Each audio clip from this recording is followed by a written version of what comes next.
वालेकुम। अच्छा बेटा, हम लोग कल कौन से सवाल पे थे? Question number 22। क्वेश्चन नंबर आप क्विकली आ जाइए। चलिए, हम लोग जा रहे हैं पेज नंबर 22 पे, पेज नंबर 22 पे, और सवाल हम लोग सॉल्व करेंगे। पास्ट पेपर का एक सवाल है, CAF 5 autumn 2014 full speed enterprise के नाम से। ठीक है जी।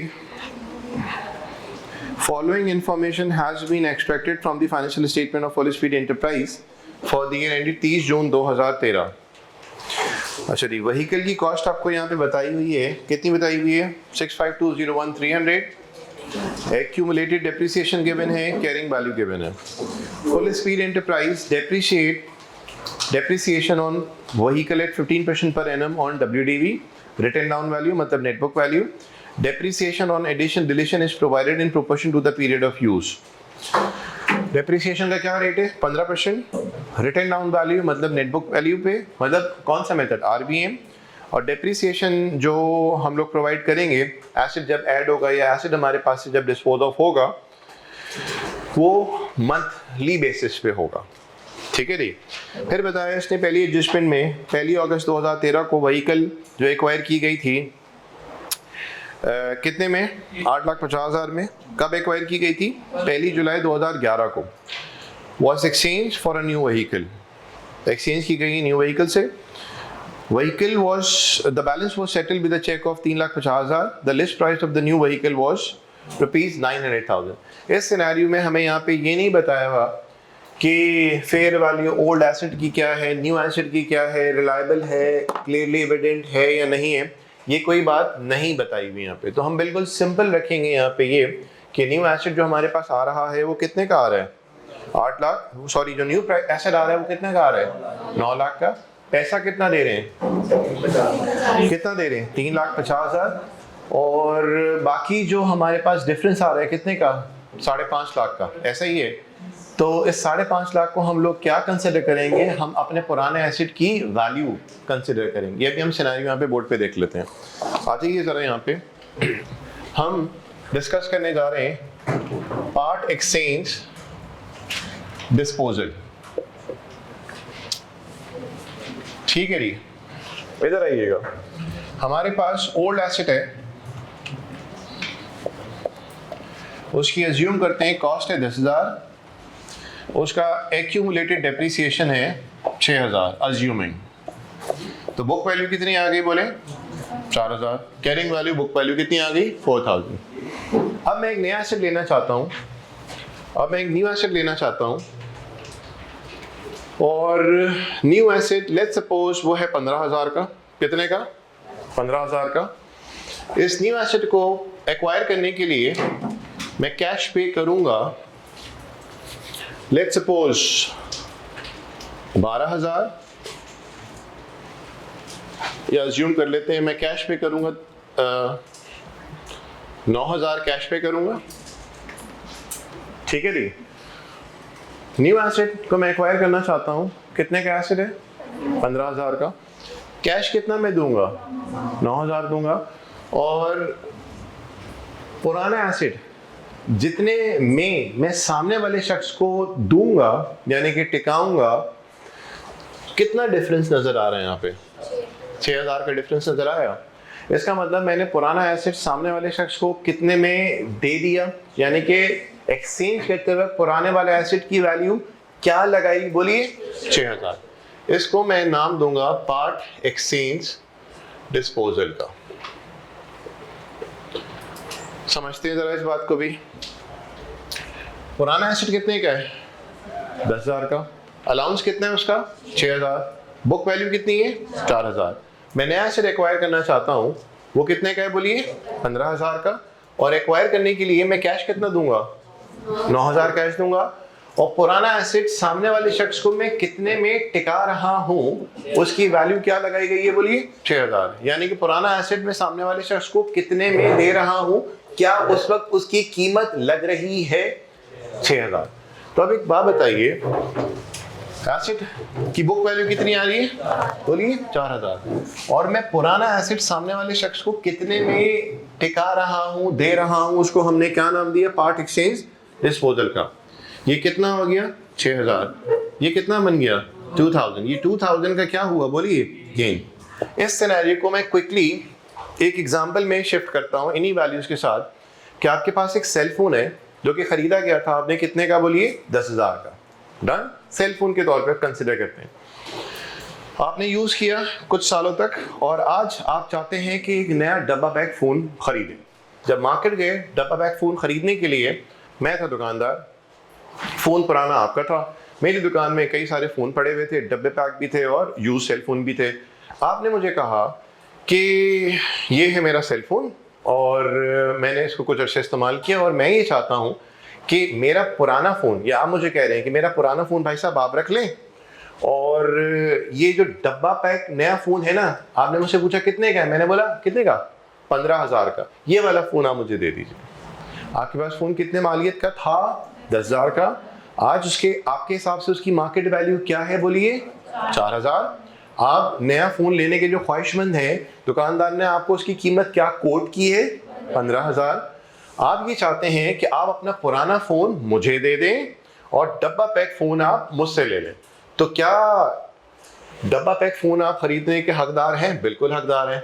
क्या मैं आपको नया डब्बा पैक फ़ोन बेचूंगा? बिल्कुल बेचूंगा, लेकिन मैं डब्बा पैक जो फ़ोन आपको बेचूंगा कितने का है बोलिए 15,000 का। मैं आपसे कुछ पैसे भी लूंगा, नहीं लूंगा, पैसे भी लूंगा, और तो और बदले में आप मुझे अपना क्या दे रहे होंगे बोलिए फ़ोन भी दे रहे होंगे। यानी कि पुराना फ़ोन आप मुझे दे रहे हैं, कुछ पैसे भी दे रहे हैं, बदले में आप मुझसे डब्बा पैक फ़ोन ले भी रहे हैं। ये वाली बात समझ रही? तो पुराना फ़ोन आपके पास से जो जा रहा है, आपके मुताबिक उसकी वैल्यू क्या है बोलिए 4,000, ठीक है जी।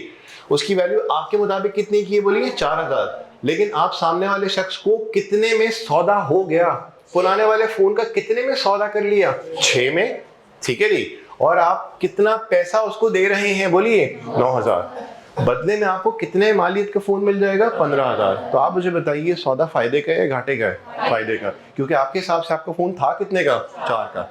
बार्गेनिंग के बाद, बड़ी निगोशिएशन के बाद सामने वाले शख्स ने, यानी कि मैंने, आपका फ़ोन कितने में लेने को आमादा हो गया 6,000 का। इसका मतलब आपके मुताबिक कितने का है 4, आप सामने वाले शख्स को कितने में टिका रहे हैं 6,000।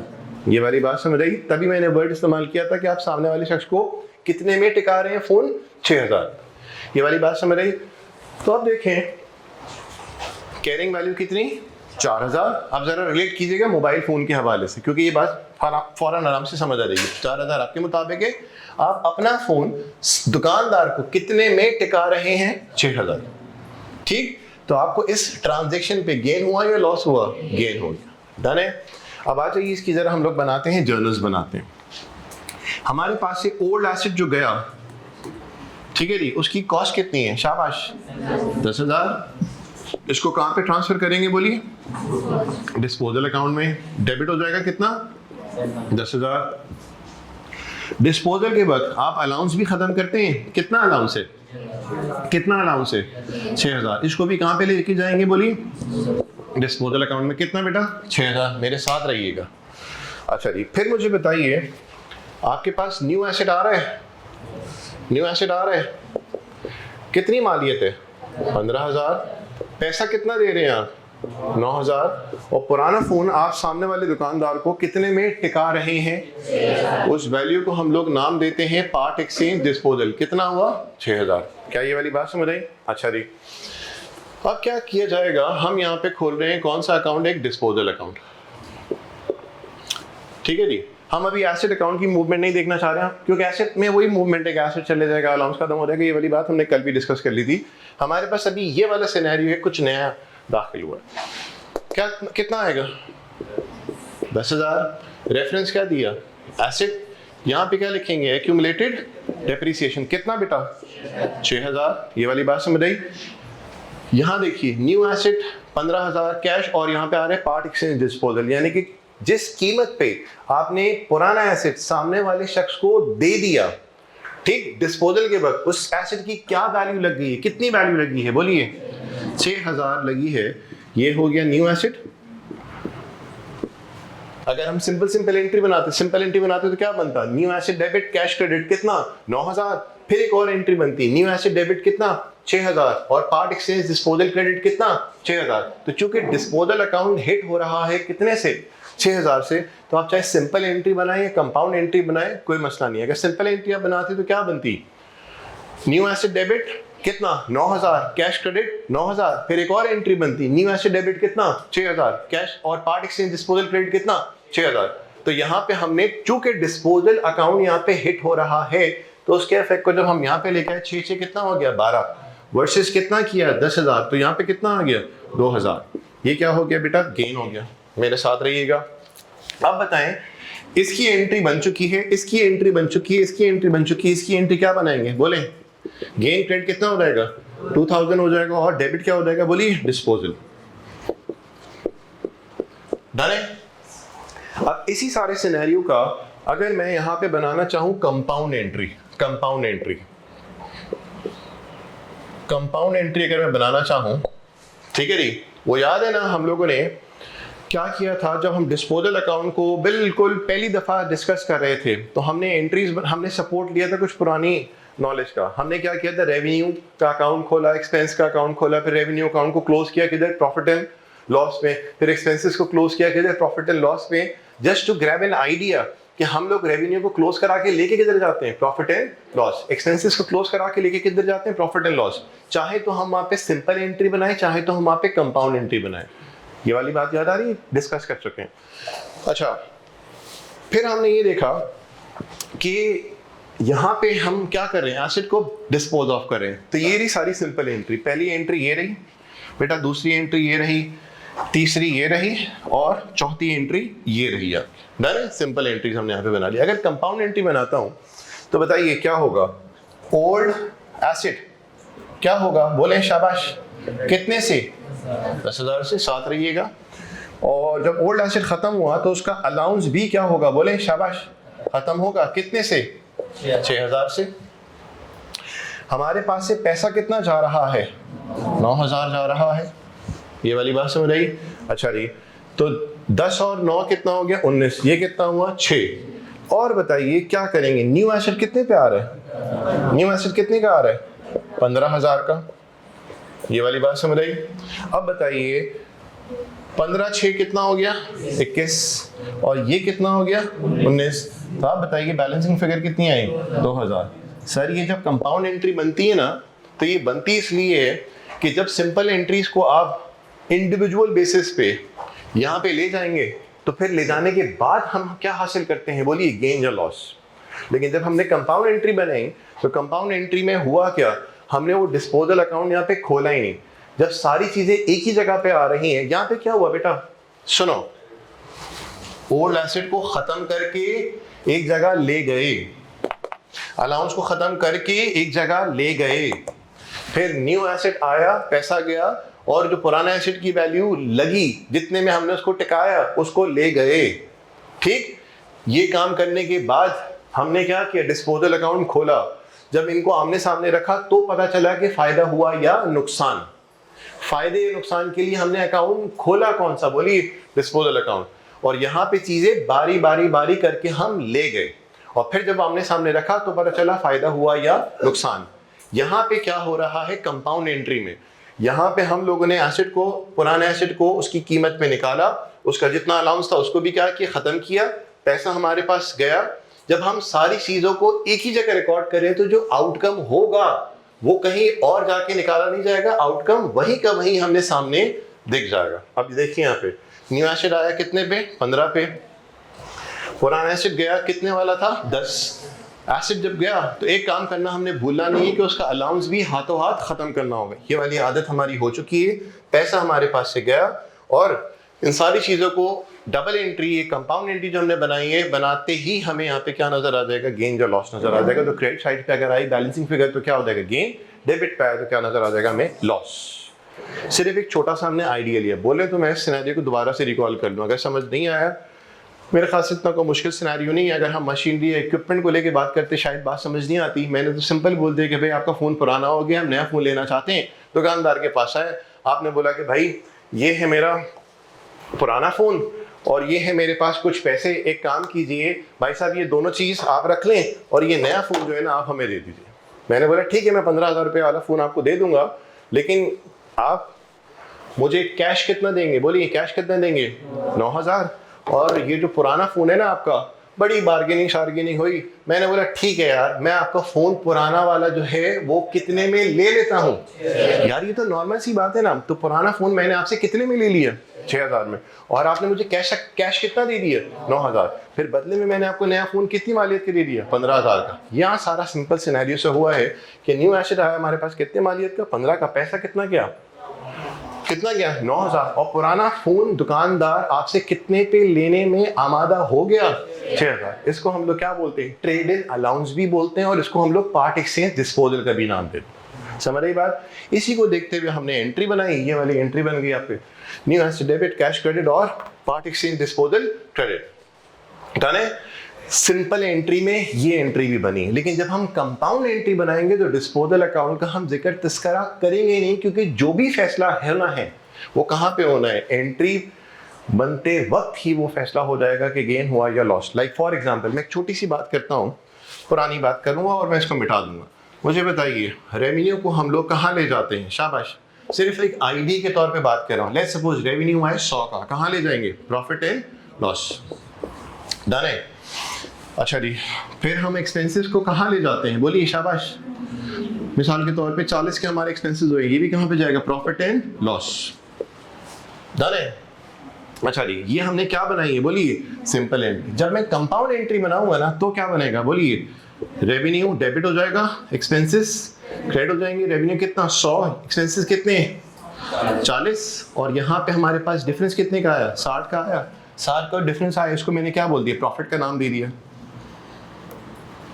समझ रही बात? इसका मतलब कंपाउंड एंट्री जब हम बना रहे होते हैं तो जो भी आउटकम होता है वो सामने ही आ जाता है। लेकिन जब सिंपल एंट्री हम लोग बना रहे होते हैं तो उसके आउटकम फाइंड आउट करने के लिए हमने उसके रेलेवेंट लेजर्स में जाना होगा, सारी चीजों को वन बाय वन प्लॉट करना होगा, फिर वहां से हमारे पास फाइनल जवाब आएगा। ये वाली बात समझ आई? तो मोस्ट ऑफ द टाइम जो सवाल आपसे किया जाता है कि इसकी एंट्री बनाए, तो ज्यादा प्रेफर किसको किया जाता है कि ये वाली एंट्री सब बनाए। लेकिन ये वाली एंट्री की बारी बाद में आएगी। पहले यार सिंपल डेबिट क्रेडिट तो आप समझिए, क्योंकि ये फर्स्ट टाइम हम लोग सुन रहे हैं, सीख रहे हैं, समझ रहे हैं। तो ये रहा इसका सिंपल वाला सिनेरियो, और इसका ये कौन सा वाला है? कंपाउंड वाला सिनेरियो। तो ये हमारे सामने सिनेरियो है।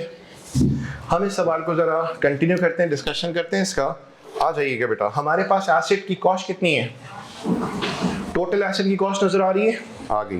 टोटल एसेट का अलाउंस नजर आ गया? सर आ गया। कैरिंग वैल्यू नजर आ गई? मेरे साथ रहिएगा। अब आ जाओ पहली। अच्छा, डेप्रिसिएशन का रेट कितना है बेटा? जल्दी बोले। 15%। मेथड कौन सा है? आरबीएम। और डेप्रिसिएशन जो है मंथली बेसिस पे हम लोग चार्ज करेंगे। प्रोपोर्शनेट बेसिस बोले, प्रो रेटा बेसिस बोले।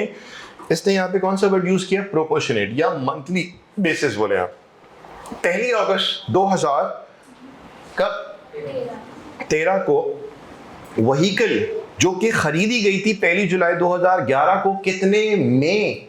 8,50,000। तो ये दो डेट समझ आ गई। 1 अगस्त 2013 को बताया जा रहा है कि एक व्हीकल जो कि खरीदी गई थी 1 जुलाई 2011 को कितने में? 8,50,000 में, वो एक्सचेंज की गई है नई व्हीकल के साथ। ठीक हो गया? अच्छा जी, इसका मतलब सुनो, जब पुराना एसेट जा रहा होता है तो एंट्री क्या बनती है? ओल्ड एसेट क्रेडिट, चाहिए जी, डिस्पोजल डेबिट। अगर वो हमें बोलता है अकाउंट बनाओ, अकाउंट बनाओ, तो अकाउंट बनाने के लिए हमने सिंपल एंट्रीज की मदद से ही पोस्टिंग करनी होगी। अगर वो बोलते हैं अकाउंट बनाओ, वहां देखो कंपाउंड एंट्री जो हमने बनाई है वहां पे कोई अकाउंट दिख रहा है? सर अकाउंट नहीं दिख रहा हमें। वहां पे जो भी आउटकम है वो हमारे सामने आ गया। ये जो आपके पास IAS 16 से रिलेटेड जो क्वेश्चन आते हैं वो मैं आपको बता चुका हूँ कि 16 अपने आप में और दूसरे सब के साथ मिक्स होकर भी आता है। आपसे एग्जामिनर IAS 16 रिलेटेड जो चीजें पूछता है वो 3 चीजें पूछता है। वो पहली चीज आपसे क्या पूछता है? PRC लेवल पे तो अकाउंट की बात हो रही होती है। कैफ लेवल पे जो IAS 16 हो गया, सुनिए, IAS 40 हो गया, 20 हो गया, 23 हो गया, 36 हो गया, कई दफा हम इसका नाम सुन चुके हैं। वो हमसे फरमाइश जो करता है ना थ्रू आउट अकाउंटिंग में, वो हमसे डबल एंट्री की फरमाइश करेगा, वो हमसे टी अकाउंट की फरमाइश नहीं करता। यानी कि यहाँ पे जितनी भी वो फरमाइश आपसे करेगा ना, कैफ 1 के लेवल पे वो चाहे तो टी अकाउंट पूछे, बिल्कुल पूछ सकता है, लेकिन सर उसका अगर हम लोग पास एनालिसिस करें ना तो उसने हमसे टी अकाउंट्स नहीं मांगे, उसने हमसे उन टी अकाउंट, हमने क्या बात बोली थी कि प्री रिक्विजिट्स कैफ 1 का क्या है, क्या थी बात, डबल एंट्री। डबल एंट्री अगर आपको बनानी आती है तो पोस्टिंग बैलेंसिंग करना तो यार ये कोई मसले की बात नहीं है, शर्त क्या है कि आपको डबल एंट्री का आना। तो यहाँ पे कैफ 1 के अंदर आइए 16 हो, 20 हो, 30 हो, 20 हो, 23 हो, 36 हो, 40 हो, जो भी स्टैंडर्ड हो, यहाँ पे एग्जामिनर आपसे जो अक्सर बेशतर मेजॉरिटी ऑफ टाइम जो आपसे सवाल करता है वो बोलता है बेटा एंट्रीज बनाओ। ठीक, 16 में वो आपसे क्या मांगेगा, सिर्फ मैं इसकी बात करता हूं, वो आपसे मांगता है एंट्रीज, धनाधन वो आपसे एंट्रीज मांगता है। दूसरा, वो हमसे मांगेगा एक्सट्रैक्ट। याद करें पियाशी 4 में क्या होता था, एक्सट्रैक्ट। समझ आ रही बात, यानी कि आपने profit and loss balance sheet बनानी नहीं थी, वहां पे एक्सट्रैक्ट की जब बात होती है वो बोलता है सिर्फ बताओ कि कितना अमाउंट इनकम स्टेटमेंट, कितना अमाउंट बैलेंस शीट में जाएगा, मतलब एक्सट्रैक्ट। तो आइए 16 में एक चीज यार इसका मूड खत्म ही नहीं होता, कभी बदलता ही नहीं, एंट्रीज तो वो जरूर मांगता है। एंट्री 16 में, दूसरी क्या चीज वो मांगता है, एक्सट्रैक्ट, और तीसरा वो क्या मांगेगा आपसे, डिस्क्लोजर्स। ये डिस्क्लोजर्स में क्या होता है वो हम देखेंगे। डिस्क्लोजर से मतलब प्रेजेंटेशन कैसे करोगे आइए 16 की, जब तुम अपने अकाउंट्स को पब्लिश करोगे। समझ आ रही बात। तो जब हम पब्लिश करते हैं वो एंट्रीज नहीं कर रहे होते, सुनो, वो कोई एक्सट्रैक्ट पब्लिश नहीं कर रहे होते यार ये निचोड़ है इसका, नहीं, वो बोलता है प्रॉफिट एंड लॉस पूरी बनाओ, प्रेजेंट करके दिखाओ, बैलेंस शीट पूरी प्रेजेंट करो। वहां पे वो एक्सट्रैक्ट नहीं पूछता। एग्जामिनर आपसे, हमने क्या बात बोली थी कि हमारे इस पेपर के अंदर जो रिपोर्टिंग वाला एरिया है वो ज्यादा है, तकरीबन 60-70% वाला एरिया जो है वो रिपोर्टिंग है। अकाउंटिंग समझोगे तो ही रिपोर्टिंग की जा सकती है। तो सुनिएगा 16 में वो आपसे क्या पूछेगा, थ्रू आउट आप पिछले 10, 12, 15 सालों का अगर आप देख लेते हैं FAR 1 का पेपर, अगर ज्यादा दूर नहीं जाते, पिछली 10 अटेम्प्ट का आप देखते हैं, 10 अटेम्प्ट रेलेवेंट, उससे पीछे बहुत जाना इररेलेवेंट हो जाएगा, क्योंकि उससे पहले एग्जामिनर का क्या मिजाज था और कोर्स मुसलसल चेंज भी हुआ है।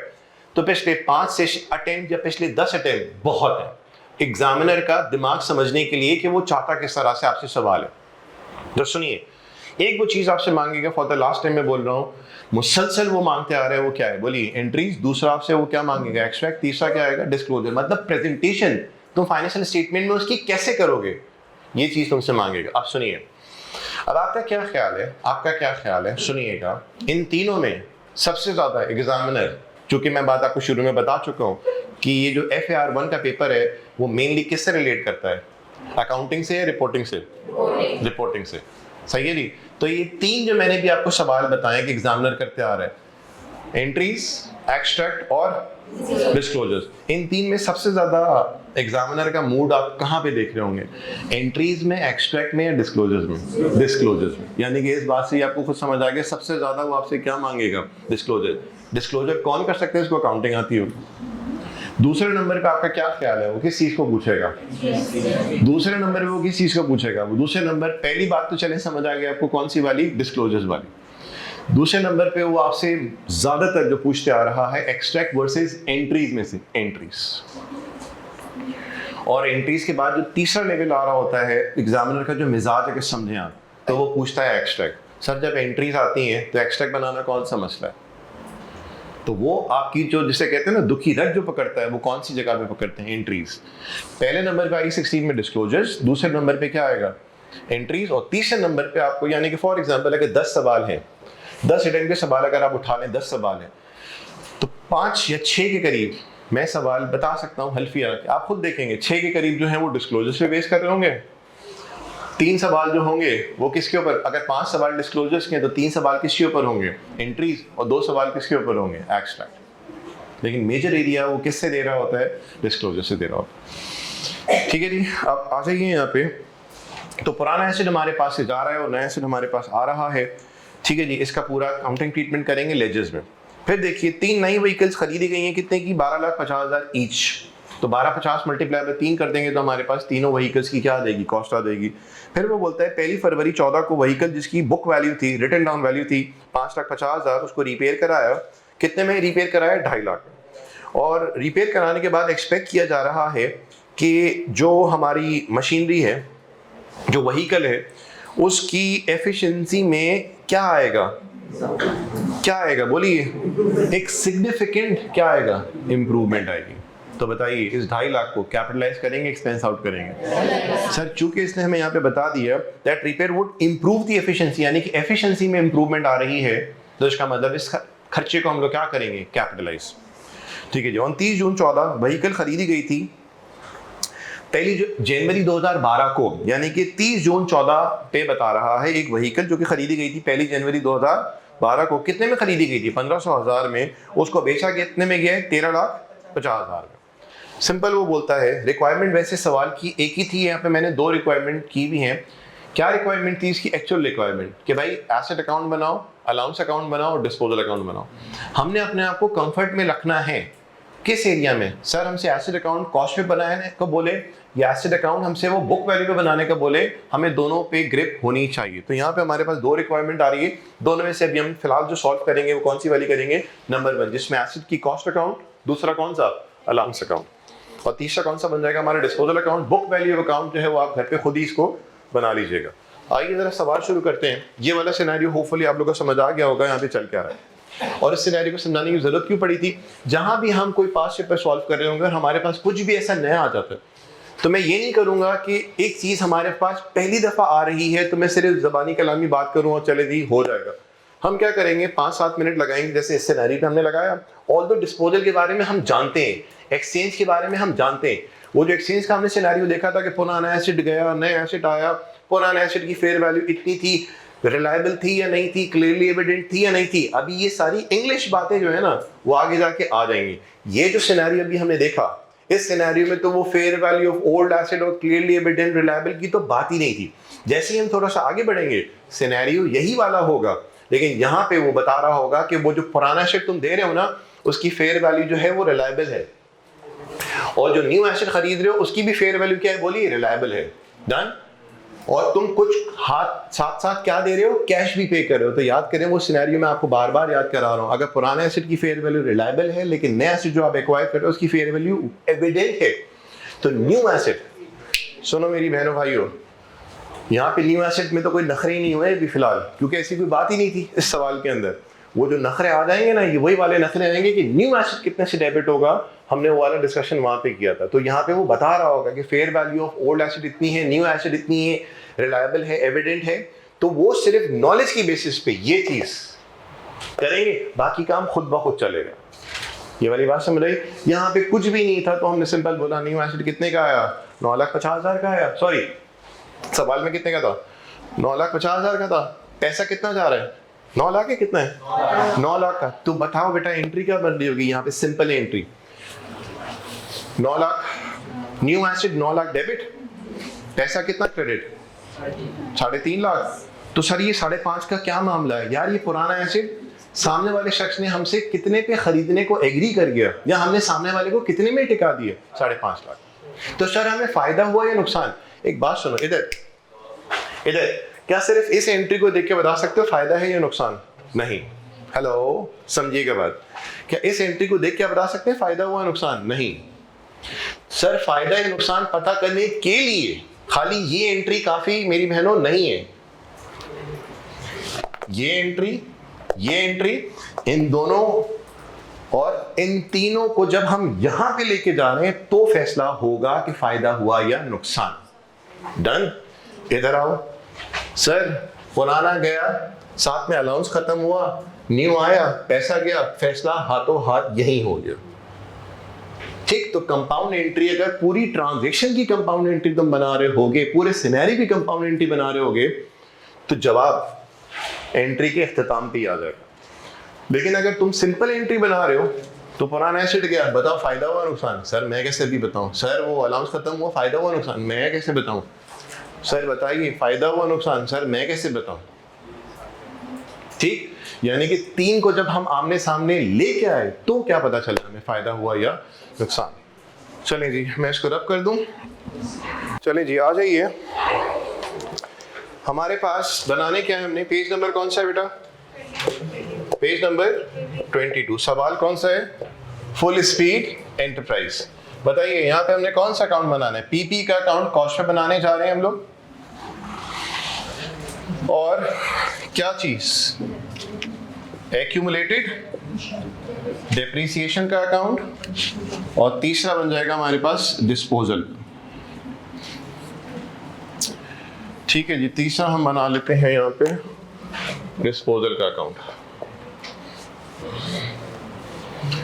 आप बताएं क्या हमारे पास ओपनिंग वैल्यू दी हुई है? जल्दी से बोलिए, कितनी?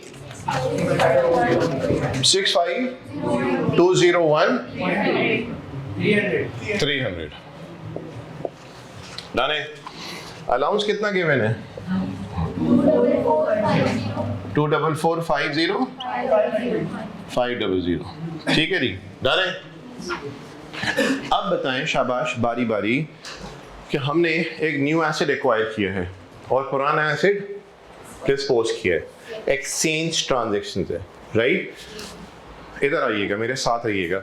आपने मुझे सिर्फ ट्रांजैक्शन 1 को एग्जीक्यूट करवाना है। पुराना एसेट गया, डिस्पोजल यहां पे आएगा। बताइए कितने का था वो एसेट?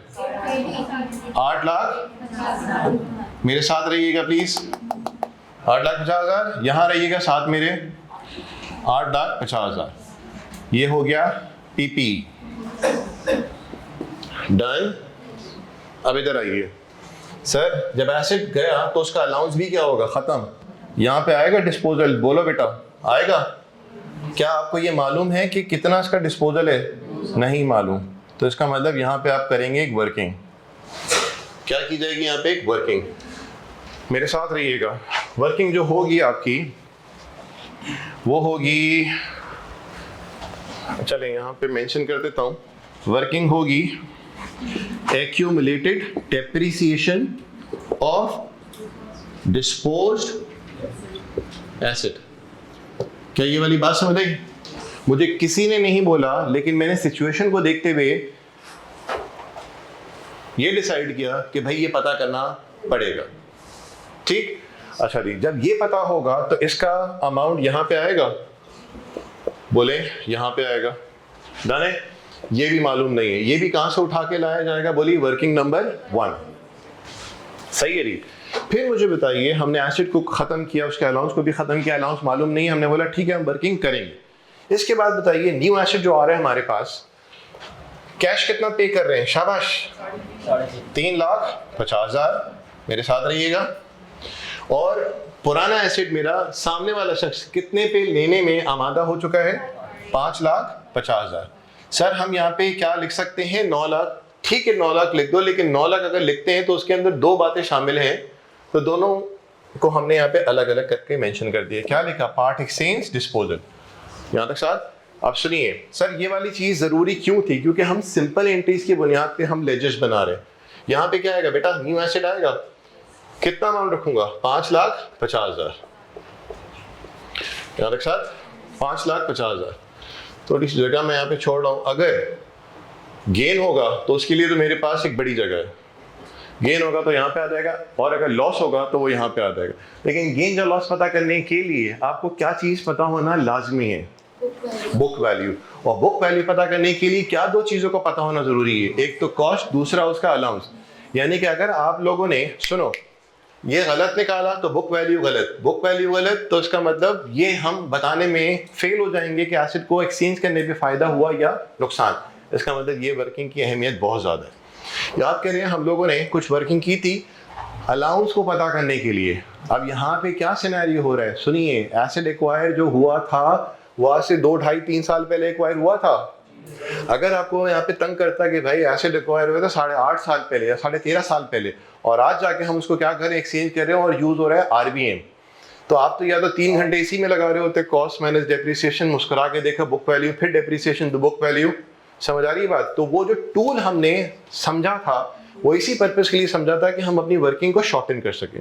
समझ आ रही बात? यहाँ पे इसने क्या बोला है कि एसेट एक्वायर किया कब था? बोलो 1 जुलाई 2011। बेटा साल हमारा एंड कब हो रहा है? देखिए सिनेरियो में नजर आ रहा है 30 जून को हो रहा है, तो इसका मतलब 1 जुलाई 11 से 30 जून 12 1 साल हुआ। फिर 1 जुलाई 12 से 30 जून 13 कितने हुए? 2 साल। आप बताइए 30 जून 13 तक कितने हुए? बोलिए 2 साल। फिर जून के बाद क्या आता है? जुलाई। इसका मतलब ये एसेट हमारे पास जिस तारीख को डिस्पोज ऑफ हो रहा है और बदले में नया एसेट आ रहा है, उस तारीख तक तकरीबन कितने महीने बन गए हैं? कितने महीने सर? 11-12 1 साल, 12-13 पूरे 2 साल। और जैसे ही हम लोग 1 जुलाई को हम तीसरे साल के आगाज में गए तो 1 जुलाई स्टार्ट हुआ और 31 जुलाई आ गया, एंड हो गया। और जुलाई के बाद कौन सा महीना आता है? अगस्त का। तो इसका मतलब ये एसेट हमारे पास कुल मिला के कितने महीने रहा? 25 महीने। कितने साल रहा? 2 साल 1 महीने हमारे पास रहा। तो इसका मतलब हम ये बात क्यों कर रहे हैं? क्योंकि हमें उस एसेट का क्या चाहिए? बोलिए, अलाउंस। अब अलाउंस निकालने के लिए हमारे पास रास्ता ये है कि वो एक लंबा सफर तय करो। सर लंबा सफर इसमें इतना तय करने की जरूरत नहीं, 2 साल के करीब ही है ना, तो यार लंबी लंबी वर्किंग कर लो, खैर। लेकिन कुछ हम में से ऐसे लोग हैं बोलेंगे यार तुम इतनी लंबी क्यों करते हो, हम तो पावर शावर लगा के। अब ये आपकी कॉल है कि आप या तो वो लंबा प्रोसीजर फॉलो करें, क्योंकि यार 2 साल में कोई लंबा प्रोसीजर ऐसे अपेरेंटली आपको डिस्टर्ब नहीं करेगा। लेकिन अगर यही होता 10, 12, 15 साल होते तो वो आपको कहीं ना कहीं डिस्टर्ब जरूर कर सकता था कि यार हम लोग सिर्फ वर्किंग में लगे और एक बंदा जो है वो बहुत आगे भाग चुके। डन है? इसका मतलब ये मालूम होगा। तो फिर सुनो, अभी हमने सवाल किया था ना, हमने क्या बोला था? 3 चीजों को आमने सामने रखना होगा। एक तो उसकी कॉस्ट और उसके सामने उसका क्या है? अलाउंस। ठीक है जी। तो कॉस्ट माइनस अलाउंस करते हैं तो क्या आती है? बोलिए, बुक वैल्यू। और बुक वैल्यू हमारे पास पिछले सवाल में मोबाइल फोन में कितनी आ रही? 10,000 का मोबाइल फोन था और अलाउंस कितना था? 6। ऐसे ही था ना, 6,000 अलाउंस था। तो बुक वैल्यू कितनी आ रही थी? 4। और पुराना एसेट हमने सामने वाले को कितने में टिकाया? 6,000 में। तो हमारे मुताबिक 4 का है और टिका कितने में रहे? 6,000 में। क्या सामने वाले को बताएंगे कि आपने कितना एस्टिमेट किया हुआ है? कि यार ऐसा कभी होता है कि अंकल ये मैंने पता है एस्टिमेट किया हुआ है कि मेरे हिसाब से 4 का है, लेकिन अंकल मैं आपको दूंगा कितने में? 6,000 में। क्या आप ये हरकत कभी करेंगे? सर क्यों करेंगे? सामने वाले को क्यों बताएंगे कि हम कितने में बेचने को आए हैं? 4,000 से ऊपर जितने में चले जाए, हमारी कोशिश क्या होती है? उसके आगे रोना धोना डालें, बार्गेनिंग करें। 4 की चीज अगर हम लोग 4.5 में ही बेचने तब भी हम कितने में? फायदे में। 4 की चीज जो है वो 5 में बेचें। जितना 4 से ऊपर में बेचेंगे हमारी कोशिश होगी कि यार हमें कम से कम पैसे देने पड़े और हमारे पास नया फोन कितनी मालियत का आ जाए। बोलिए, ये तो हर बंदे की नॉर्मल सी अप्रोच है ना। तो यहाँ पे भी हम वही सिनेरियो कर रहे हैं। ये चीज पता करनी पड़ेगी। जैसे ये आएगा और ये और ये होगा तो हम बता सकते हैं कि यार इस एक्सचेंज ट्रांजैक्शन पे हमें फायदा हुआ या नुकसान। क्लियर होगी बात? अच्छा जी, फिर बताइए क्या हुआ? फिर बताइए अगली ट्रांजैक्शन क्या है हमारे पास? एडिशन हुआ है। एडिशन हुआ है। अच्छा, ये एडिशन ये कब हो रहा है? इसकी डेट बताएंगे आप? 1 दिसंबर को हो रहा है। यहां तक आते हैं आप? 1 ये कब हो रहा है? नहीं, ये कब हुआ? 1 अगस्त को। यार ये डेट रेलेवेंट पता है क्यों है? कि इसलिए रेलेवेंट है, जब हम लोग depreciation expense for the year पता करने जाएंगे ना, तो याद है हमारे पास डेप्रिसिएशन एक्सपेंस में कितनी चीजें आती हैं? एक तो रिमेनिंग का आएगा, दूसरा कौन सा आएगा? एडिशन का आ जाएगा, और तीसरा क्या आ जाएगा? डिस्पोजल। इसकी कोई तरतीब जरूरी नहीं है, लेकिन आएंगी कितनी चीजें? 3। एडिशन, डिस्पोजल, रिमेनिंग, या रिमेनिंग, एडिशन, डिस्पोजल, कोई भी तरतीब, लेकिन आएंगी उसमें हमारे पास, क्योंकि जो सिनेरियोज हमारे पास चल रहे हैं सारे एसेट डिस्पोज ऑफ नहीं हो रहे। ठीक, कुछ एसेट डिस्पोज ऑफ हो रहे हैं, बदले में कुछ एसेट आ भी रहे हैं। ये वाली बात समझ रहे हैं? यानी कि कुछ रिमेनिंग में से बच रहे हैं और कुछ एडिशन भी हो रहा है, कुछ का डिस्पोजल भी हो रहा है। तो हमारे पास सिनेरियोज जहां पे बन कितने रहे? 3 सिनेरियोज बन रहे हैं। तो तीनों का डेप्रिसिएशन हमने वर्कआउट करना पड़ेगा। चलो जी, 1/8 डन है।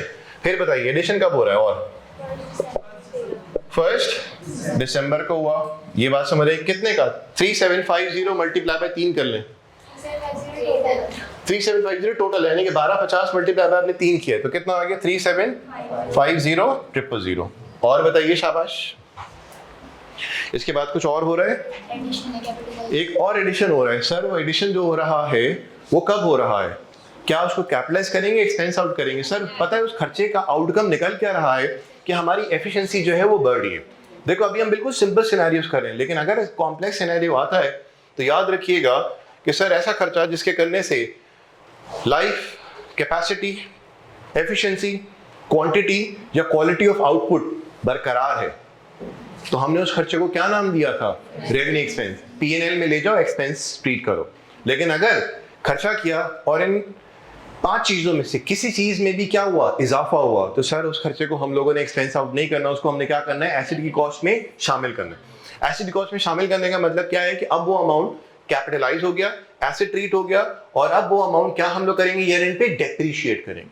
ये वाली बात समझ आई। अब बताइए एडिशन भी हो गया, अब तीसरी बात क्या हो रही है, 2,50,000 की बात हो रही है। ये कब हो रहा है? फर्स्ट फेब को हो रहा है।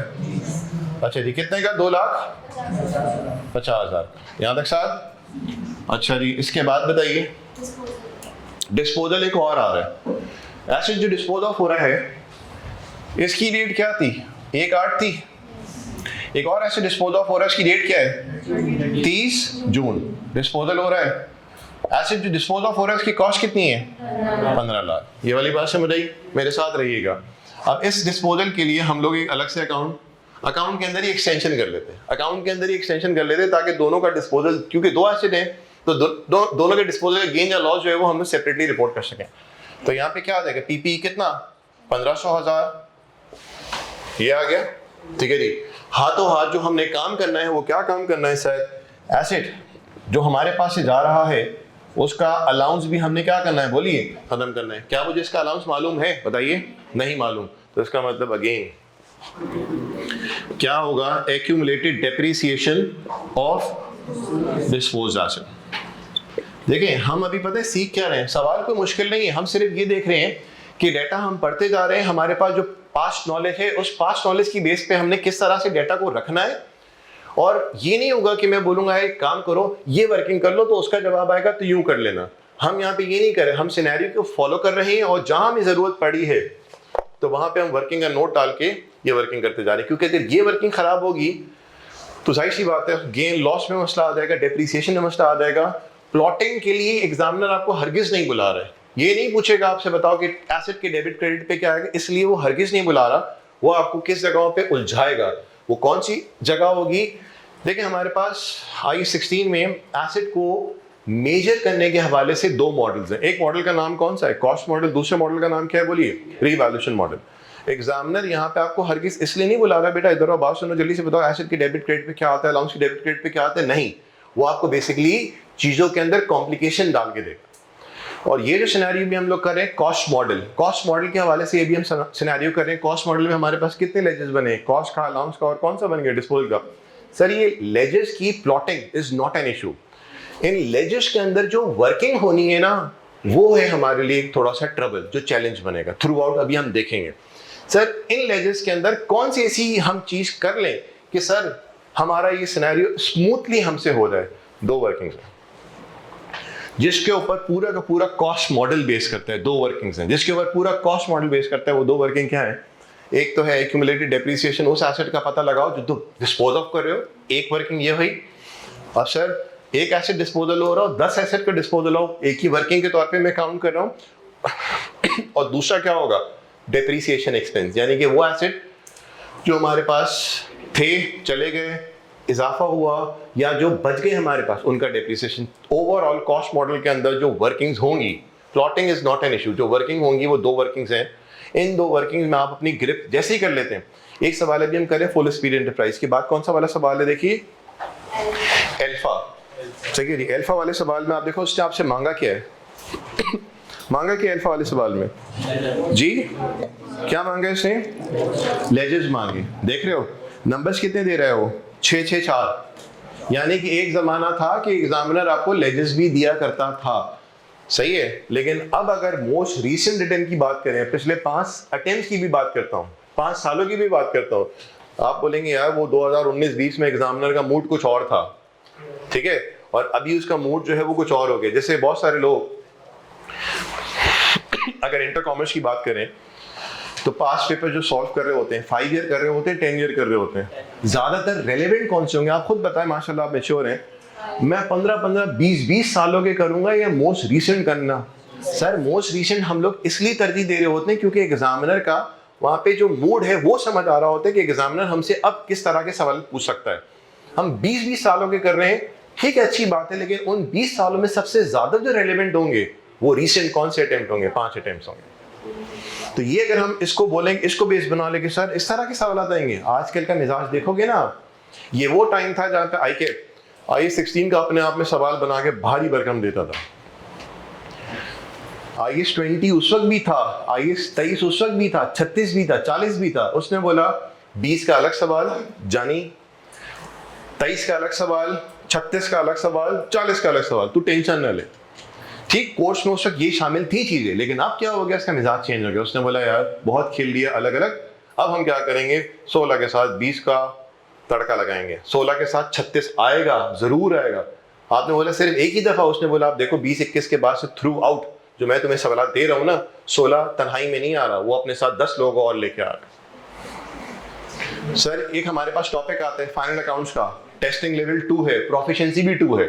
फाइनल अकाउंट्स में क्या हो रहा होगा, वही घिसा पेटा ट्रायल बैलेंस होगा और वो बोल रहा होगा प्रॉफिट एंड लॉस बनाओ, बैलेंस शीट बनाओ। Sir profit and loss balance sheet बनाने के लिए वो नीचे इतनी ताम तोबड़ा तौर पे वो क्या दे रहा होगा, एडजस्टमेंट यहाँ पे ये नहीं होंगी कि अक्रूड एक्सपेंस इतना है तो एक्सपेंस डेबिट और अक्रूवल्स क्रेडिट। वो बोलेगा IS 16 की ये एडजस्टमेंट है, IS 20 की ये एडजस्टमेंट है, 36 की ये एडजस्टमेंट है। इसका मतलब सुनो, अगर आपका वो रेलेवेंट स्टैंडर्ड और उसकी अकाउंटिंग की डेबिट क्रेडिट सॉलिड है ना, फाइनल अकाउंट से आपको कुछ नहीं बिगाड़ सकता। समझ आ रही है बात? तो कहने का मतलब ये कि जितने भी हमारे पास स्टैंडर्ड्स हैं, अव्वल तो इतने को मुश्किल स्टैंडर्ड नहीं है, लेकिन स्टैंडर्ड पे हमारी अंडरस्टैंडिंग होगी तो फाइनल अकाउंट का टॉपिक खुलता है। अगला टॉपिक जो हम करेंगे, मेरी कोशिश ये है कि हम लोग टेस्टिंग 2 वाले जो है ना उनको जल्द से जल्द फारिग कर लें, क्योंकि टेस्टिंग 2 वाला जो एरिया होता है ना, उसके लिए ये नहीं होता कि सर हमारी पेपर सर पे आके खड़े हो गए, बस 20-25 दिन बाकी रह गए, चले महीना भी रह गए और हम लोगों ने एंड में स्टार्ट किया टेस्टिंग 2 वाले टॉपिक्स। तो टेस्टिंग 2 वाले टॉपिक जो है ना, अगर 2, 4, 5 क्लासेस में कोई भी कंप्लीट करवा रहा है तो मुझे इस चीज़ की हैरत है कि उसके पास पेपर्स उसने कैसे कवर अप किए होंगे। सिर्फ कंटेंट कवर अप कर लिया होगा लेकिन प्रैक्टिस नहीं की होगी। तो टेस्टिंग 2 वाले जो है ना, मिनिमम कुछ नहीं कुछ 10 सेशंस तो मांगते हैं हर हाल में। IS 16 हमारा अगर शुरू में थोड़ा सा खिंचता है, वो इस वजह से खिंचेगा क्योंकि आपका मिजाज मेरे मिजाज से अभी मैच नहीं हो रहा होगा, अर्ली स्टेजेस है। किसी भी टीचर से पढ़ेंगे इतना जल्दी आपका माइंड मैच नहीं होगा। मुझे कुछ आप समझ आओगे, आप मुझे कुछ समझेंगे, तो हम जब एक दूसरे को थोड़ा सा समझ लेंगे तो 16 वाहिद ऐसा टॉपिक होगा पूरे कोर्स में, 16 वाहिद ऐसा टॉपिक होगा जहां पे हमारे नंबर ऑफ सेशंस आवर्स लगते हैं ज्यादा। सर इसके बाद पूरे टॉपिक का अगर मैं कोई मुश्किल तरीन टॉपिक भी उठाता हूं, मैं आपको बता दूंगा भाई इसके लिए 8 सेशन मतलब 8 सेशंस, इसके लिए 10 सेशन मतलब 10 सेशंस। लेकिन इसका 16 में क्या होता है, आपका बोले यार इससे पढ़ के देखते हैं, उससे पढ़ के देखते हैं, जितने भी लोग पढ़ाने वाले बेहतरीन शानदार लोग। क्या है कि बस आपने इरादा करना है कि यार आपने चीज़ों को लेके कैसे चलना है। देखिए बच्चा जो फेल होता है ना, बड़ा आसान से बोल देता है कि यार मेरा टीचर सही नहीं था, मुझे समझ नहीं आया, वो बात बाउंसेस जा रही थी। यार ये सारे इमेच्योर कमेंट्स हैं। जो पढ़ाने वाले लोग हैं वो सारे कॉम्पिटेंट क्वालिफाइड लोग हैं और टीचिंग एक्सपीरियंस भी बहुत वास्ट है उनका। तो कहने का मतलब ये है, 1, 2, 3 क्लास लेके आप जज करेंगे। आप खुद सोचो जज करने की कितनी बड़ी पोजीशन होती है कि यार आप 1 क्लास में 2 क्लास में जज कर रहे हो कि अच्छा पढ़ाएगा, ये आपके म्यार के मुताबिक है या नहीं है। आपने बेसिकली उस टीचर के म्यार के मुताबिक उतरना पड़ेगा, क्योंकि वो कल का लौंडा नहीं है, वो एक अरसे से पढ़ा रहा है और वो खुद क्वालिफाइड है। कोई जुम्मा 8 दिन नहीं है कि यार बस अभी से शुरू किया। परफेक्शन, नोबडी इज परफेक्ट, हम भी परफेक्ट नहीं है। हम तो माँ बाप में खामियां निकाल रहे होते हैं कि यार अब्बा जो है वो बात बात पे गुस्सा हो जाते हैं और अम्मी मुस्कुराते रहती हैं। अम्मी की मेच्योरिटी लेवल है, ठीक है। इसी तरह से अगर अब्बा जो है वो जितना भी बोलते तो मुस्कुराते हैं, ये अब्बा की मेच्योरिटी है। कहने का मतलब ये, और हमें किसी बात पे भी एकदम फौरन गुस्सा आ जाता है, उससे भी फौरन रिएक्ट करना, ये क्या चीज़ होती है, इमेच्योरिटी होती है। और एक बंदा इसको बोलते जा रहे को फर्क ही नहीं पड़ा। कहने का मतलब मेरा ये है मेरे भाई, जो भी है डिसीजन आप जल्द से जल्द ले लें, सारे लोग बेहतरीन हैं। आपने क्या करना है, बस डिसाइड कर लेना है कि बस अब हमने किसके साथ सफ़र अपना शुरू कर दिया और तय करना है। हम भी अच्छा कराएंगे, पूरी कोशिश है, परफेक्शन कहीं भी नहीं है। कुछ खामियां होंगी, कुछ खूबियां भी होंगी। तो हमने क्या करना होता है कि हमने उसकी खूबियों को देख के चीज़ों को अडॉप्ट करना होता है। किसी बड़े से आलिम के पास भी आप चले जाते हैं तो उस आलिम दीन की भी बहुत बड़ा नाम होगा, लेकिन उनकी सारी बातें आपको पसंद नहीं आएंगी क्योंकि वो इंसान है। उनकी 10 बातों में से 2 बातें आपको पसंद नहीं आ रही और आप बोलते हैं यार 8 बातें तो अच्छी हैं, लेकिन उन 2 बातों की वजह से ना मैं उनके पास अगली दफ़ा उनकी नशिश में नहीं बैठूंगा। तो यार ये तो बिल्कुल इमेच्योरिटी वाली बात है कि यार उनका मिजाज जो है ना वो थोड़ा सा एटीट्यूड उनके ज़्यादा है वगैरह वगैरह। 8 खूबियाँ थी जिनको आपने अडॉप्ट किया और 2 खामियाँ थी जिसकी वजह से आपने बोला नहीं यार वो 8 खूबियों को भी मैं छोड़ता हूँ क्योंकि वो आलिम दीन मुझे पसंद नहीं है। हम आलिम दीन नहीं है, हम भी क्या कर रहे हैं, एक मैसेज पहुँचा रहे हैं। तो हम में 10 खामियाँ होंगी, सब में खामियाँ होती हैं, सब में खूबियाँ होती हैं। बस आपने क्या करना है, अपने एंड पे कोई कसर नहीं छोड़नी। हम यहाँ पे कोशिश कर रहे हैं, आप भी कोशिश करो, इंशाल्लाह कोई ना कोई वे आउट निकलेगा। तो टेस्टिंग 2 वाले टॉपिक्स मैं कोशिश करके पहले फारिग करूँगा। क्योंकि टेस्टिंग 2 आखिरी के दिन में अगर आप उठाते हो ना तो सिर्फ आए कप कपाहट के आप कुछ नहीं करोगे और एकदम विड्रॉ कर लेंगे आप। टेस्टिंग 2 भारी पोर्शन होता है, उसके प्रैक्टिस सेशंस भी बहुत सारे हैं और पास्ट पेपर्स भी बहुत सारे हैं।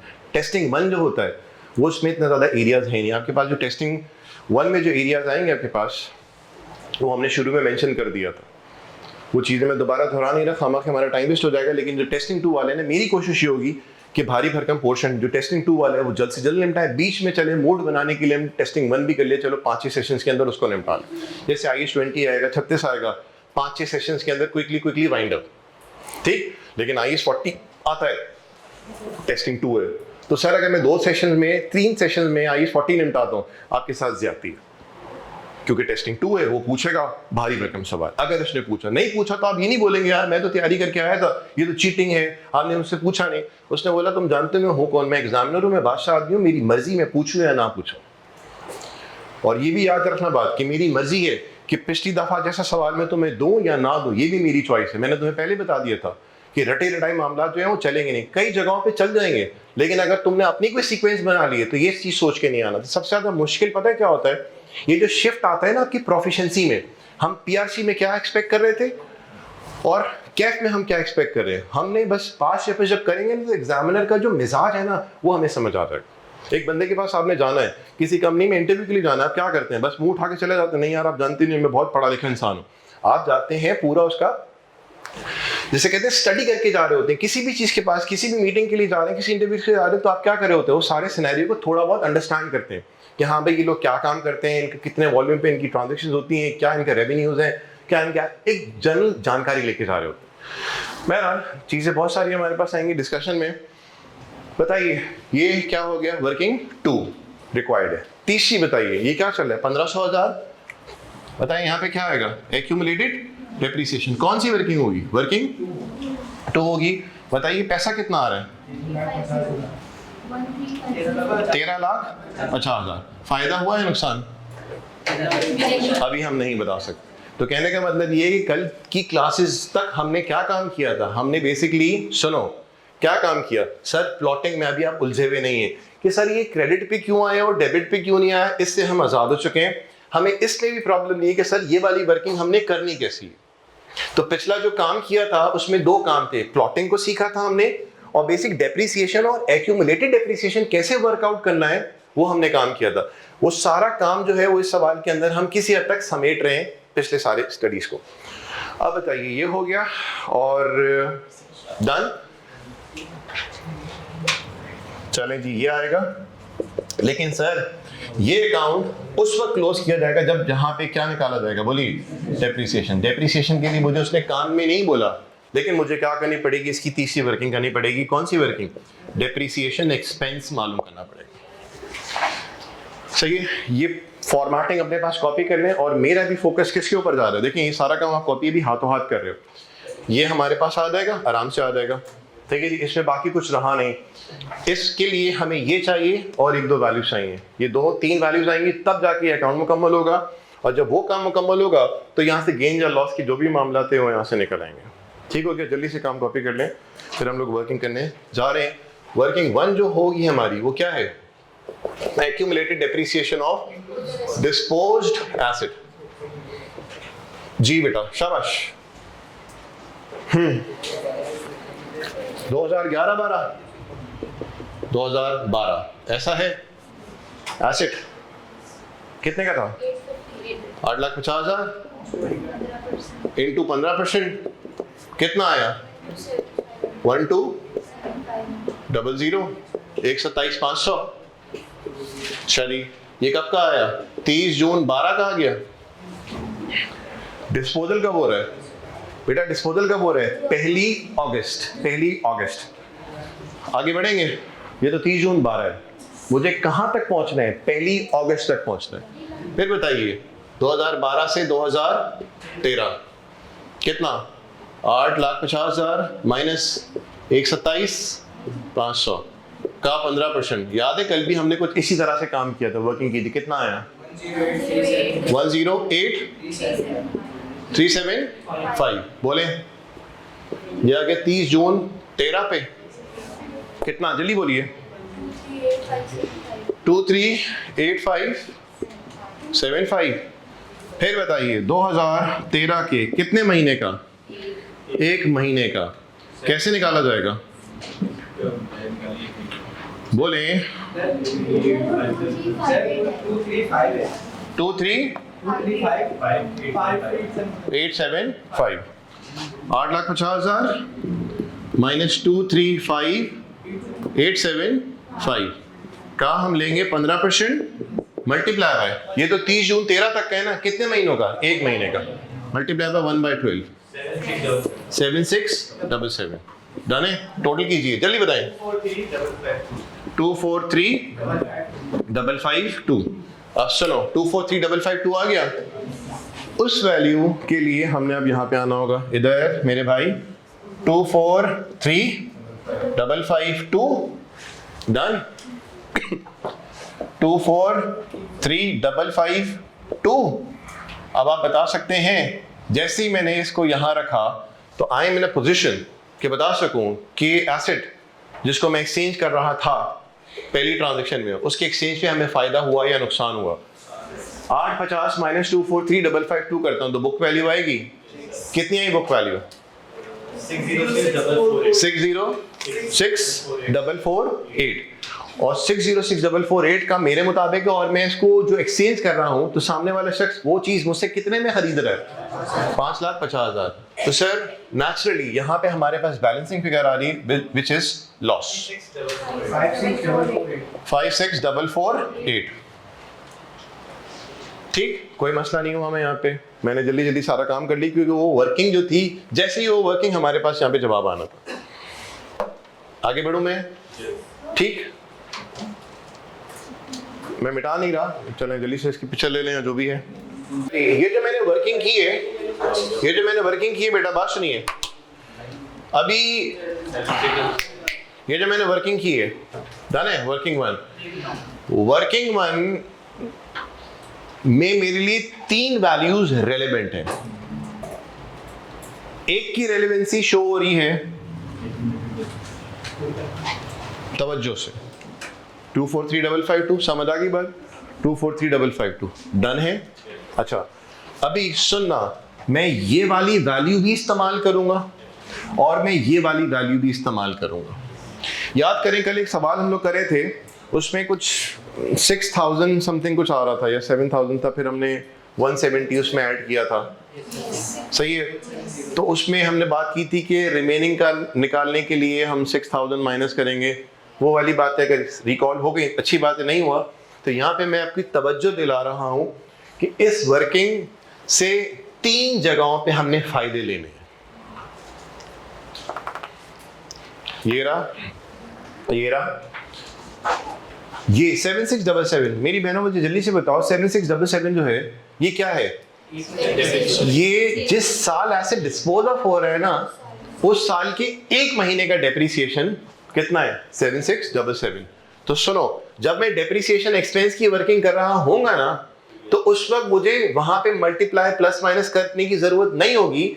मैं इसी वर्किंग से ये वैल्यू उठाऊंगा और वहां पे रख दूंगा, बोलूंगा ये वो एसेट जो डिस्पोज ऑफ हो रहा है उसके 1 महीने का ये रहा। तो सर ये वाला कहां पे काम आ रहा होगा वो भी मैं थोड़ी देर में आपको बताऊंगा, यानी कि accumulated depreciation of dispose asset की जो आखिरी की 3 वैल्यूज हैं इस वर्किंग के मुताबिक, उसका हमने भरपूर फायदा उठाना है। ठीक हो गया? अब मैं ये वर्किंग मिटा रहा हूं। चलिए ये वर्किंग मिटा रहा हूं।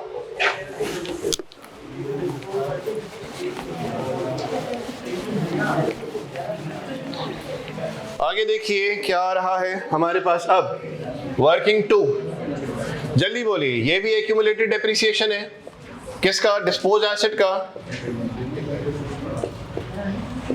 बोले जल्दी,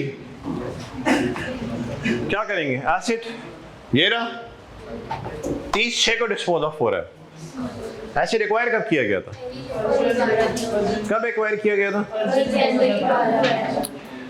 अच्छा जी, 1 जनवरी 2012,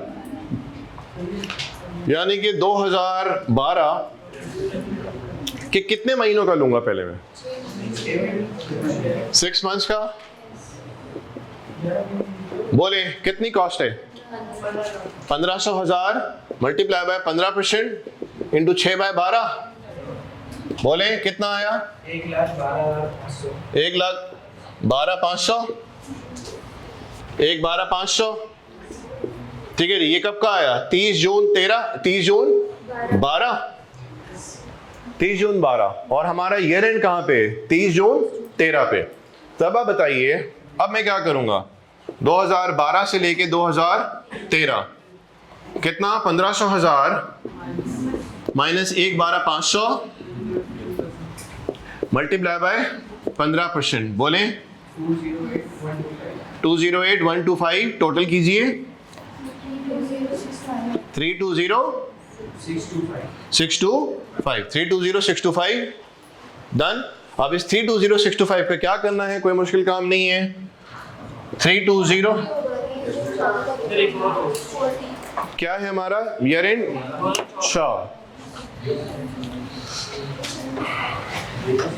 फिर 2013 से 2014 बोलिए 1500,000 माइनस 320,625 का 15%।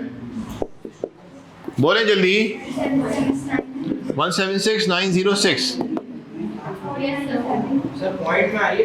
जाने दें। 497,531।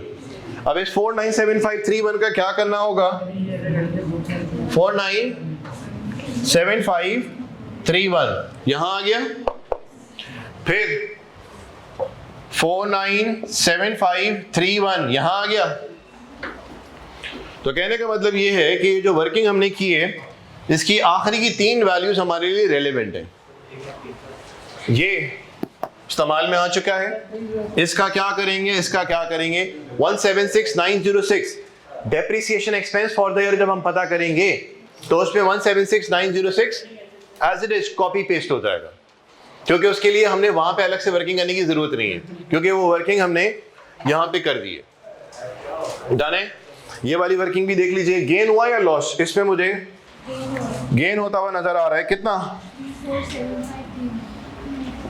34,753 का यहाँ पे आ गया गेन।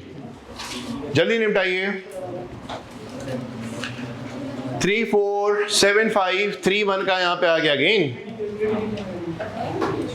आखिरी वर्किंग करने जा रहे हैं। आखिरी वर्किंग जल्दी से कर लीजिए।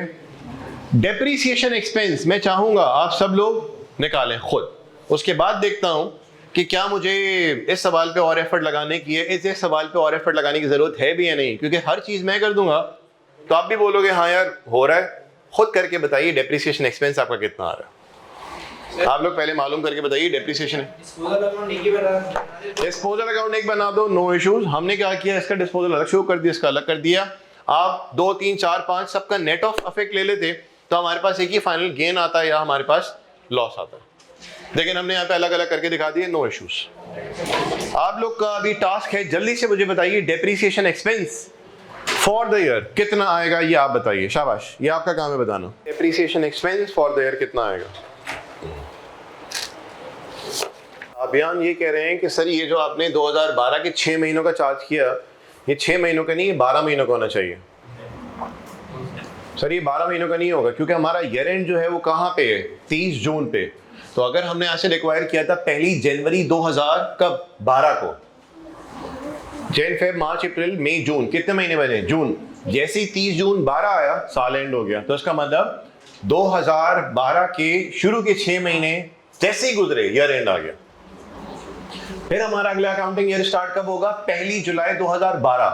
तो ये जो है वो 1 जुलाई 2012 और ये जो आ रहा है वो 30 जून 2013। यहाँ पे अगेन 12 महीने बने, यहाँ पे भी कितने महीने बने? 12। अब यहाँ आपको बात समझ आ गई? तो 2012 के जैन से लेके जून तक बनते हैं 6 महीने, और जैसे ही जून आया तो हमारा ईयर एंड हो गया। तभी हमने यहाँ पे कितने महीनों का लिया? 6 महीनों का लिया। बोलिए अभियान, बात समझ आई? बात करूंगा मैं आपसे।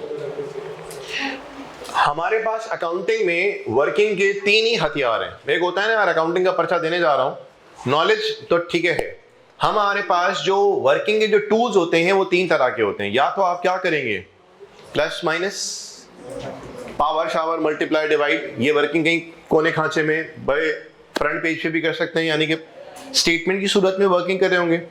दूसरा वर्किंग का अंदाज हमारे पास आता है डबल एंट्री, सबसे ज्यादा पसंदीदा अमल, ठीक। और तीसरा अमल जो आता है वो हमारे पास क्या आते हैं, लेजेस, यानी कि पूरी हमारी अकाउंटिंग और रिपोर्टिंग के अंदर वर्किंग के तीन ही अंदाज हैं। या तो आप वर्टिकली कुछ प्लस माइनस मल्टीप्लिकेशन या यूं हवा में कर दें प्लस माइनस, दूसरा क्या होगा डबल एंट्री, तीसरा क्या होगा लेजेस। यही वो हमारे पास टूल्स हैं जो थ्रू आउट अकाउंटिंग में जो है इस्तेमाल करेंगे। यहां पढ़े कहीं से भी पढ़े, तीन ही टूल्स हैं हमारे पास। डेप्रिसिएशन बताइए कितना आ रहा है, हाँ जी डेप्रिसिएशन बताइए कितना आया, 64।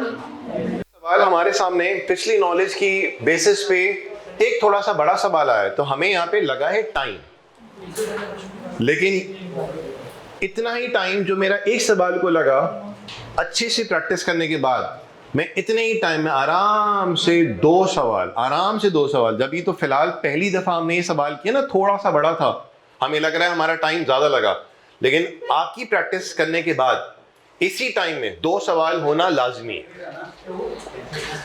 डेप्रिसिएशन बताइए, डेप्रिसिएशन वर्किंग 3 कितना आ रहा है आपके मुताबिक? हाँ जी आप बयान बताओ बेटा।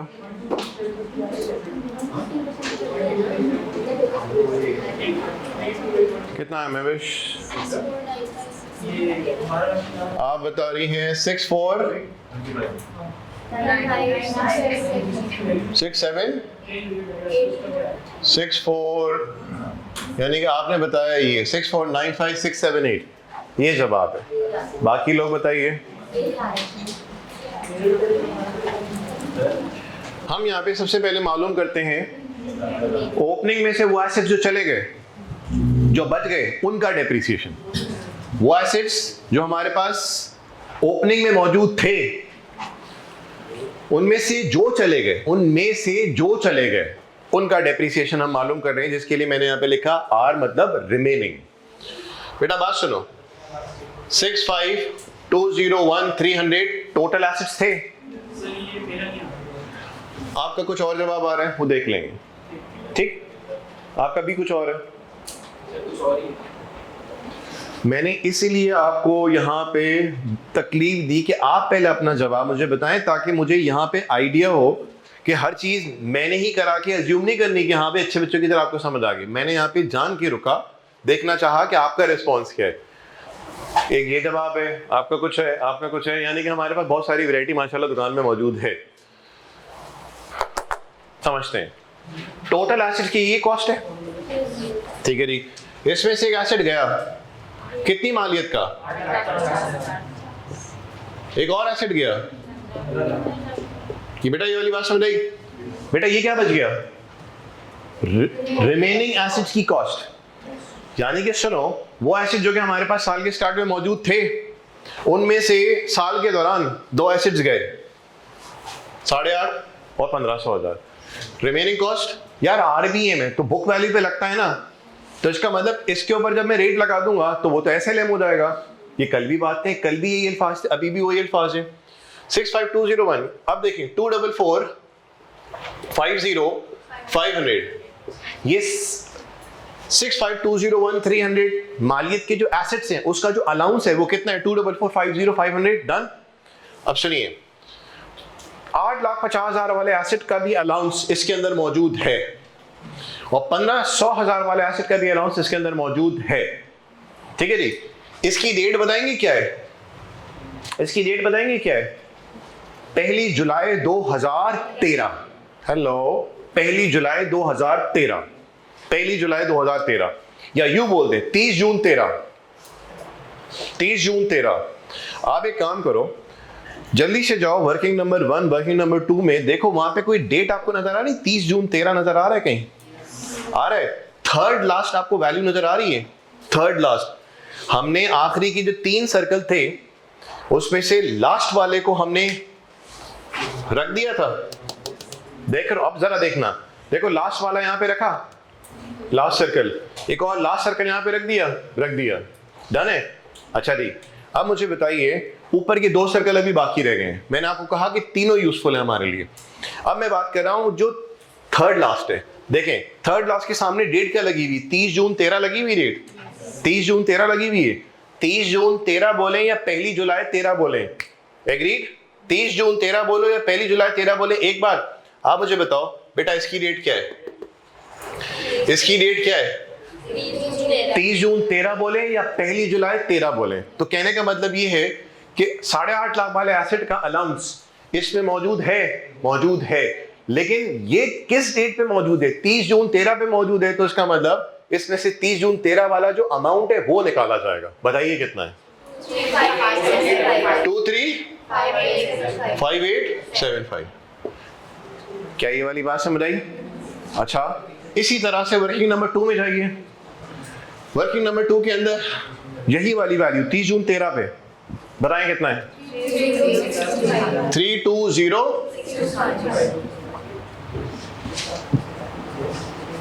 इधर 1 जुलाई 13 पे ये था, डेट जरा सुनना, 1 जुलाई 13 पे ये था। 1 जुलाई 13 पे जो डिस्पोज एसेट का था वो निकाला, 1 जुलाई 13 पे जो डिस्पोज एसेट दूसरे का था वो निकाला। कौन सा वाला निकला? जो 1 जुलाई 2013 पे मौजूद था। 1 जुलाई 13, 1 जुलाई 13, 1 जुलाई 13। ठीक, 30 जून वाला नहीं लेना, 30 जून 14 वाला नहीं लेना। कौन सा वाला ले रहे होंगे? 1 जुलाई 13। बेटा इस चीज में आप कंफर्ट में आ गए। फॉर्मूला क्या है? Remaining cost minus remaining allowance is equal to remaining book value multiply by 15%। बोले शाबाश। 5843 कैलकुलेशन जरा रीचेक कर लीजिएगा। ये हुआ काम। अब बताएं, मेरे साथ रहना। सर डी फॉर यहां पे डिस्पोजल है। एसिड जो डिस्पोज ऑफ हुआ वो 2013 और 14 के दरमियान में हुआ। ठीक, एक एसिड जो 2013 और 14 के दरमियान हुआ वो सिर्फ 1 महीने रहा, और दूसरा एसिड जो डिस्पोज ऑफ हुआ 13 और 14 के दरमियान वो 14 की एंड में डिस्पोज ऑफ हुआ। तो इसका मतलब 12 महीनों के अंदर एक एसिड का डेप्रिसिएशन 1 महीने का आएगा और दूसरे का पूरे 12 महीनों का आएगा। तो सर मैं यहां पे अब अलग से वर्किंग नहीं करूंगा, वही वर्किंग जो मैंने की हुई थी कॉपी पेस्ट करूंगा। वर्किंग 1 से उठा रहा हूं। यहां पे कितना? 7677 और एक और डिस्पोजल का वर्किंग नंबर 2 से उठा रहा हूं 176 समझ रही बात? Done. Remaining disposal addition 9 lakh into 15% into 1/8 चाहिए 1/8। कौन सा महीना बनता है ये? अगस्त कौन सा महीने हमारे अकाउंटिंग ईयर के मुताबिक? सर 1 जुलाई हमारा साल का पहला महीना है अकाउंटिंग ईयर का, तो अगस्त कौन सा हुआ? दूसरा। अगस्त, सितंबर, अक्टूबर, नवंबर, दिसंबर और 6 5 11। समझ रही वाली बात? कितना? 750 और फिर दूसरा एसेट कितना? 2.5 लाख। ये सवाल हमारा कुछ टाइम ले रहा है, मैं आपको फिर रिपीट कर रहा हूं। कल इसी टाइम में आराम से हम 2 सवाल कर सकते हैं। मल्टीप्लाई बाय 1 2 है ना, यानी कि 1 फरवरी 2000 क्या है? 14 है। 14 फरवरी, मार्च, अप्रैल, मई, जून कितने महीने हुए? 5/12 15625 टोटल। अच्छा वो स्किप आउट हो गया हूं, एक और भी है 3750,000 इंटू 15% 1/12 कितने महीनों का लूंगा? 7/12 कितना? 3 to 8 to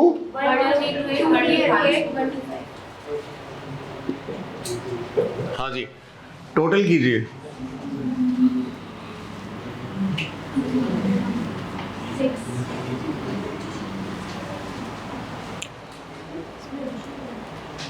कितना आया? 6 4 9 5 6 7 8 6 4 9 5 6 7 8 जो आंसर सबसे पहले बताया गया था, उसके बाद काफ़ी सारे लोगों के अलग अलग जवाब आ रहे थे, तो ये इसका जवाब आया फाइनल। आसान बचकाना सवाल है, याद रखिएगा किसी सूरत भी आपने पीआरसी को इसके साथ कंपेयर नहीं करना है। ये सवाल बिल्कुल फारिग सवाल है, इस सवाल की कोई प्रोफिशिएंसी 2 नहीं है, बिल्कुल बेसिक सवाल है, यानी कि यार ये तो पता ही होना चाहिए, कुछ यूं रिस्पॉन्स आएगा।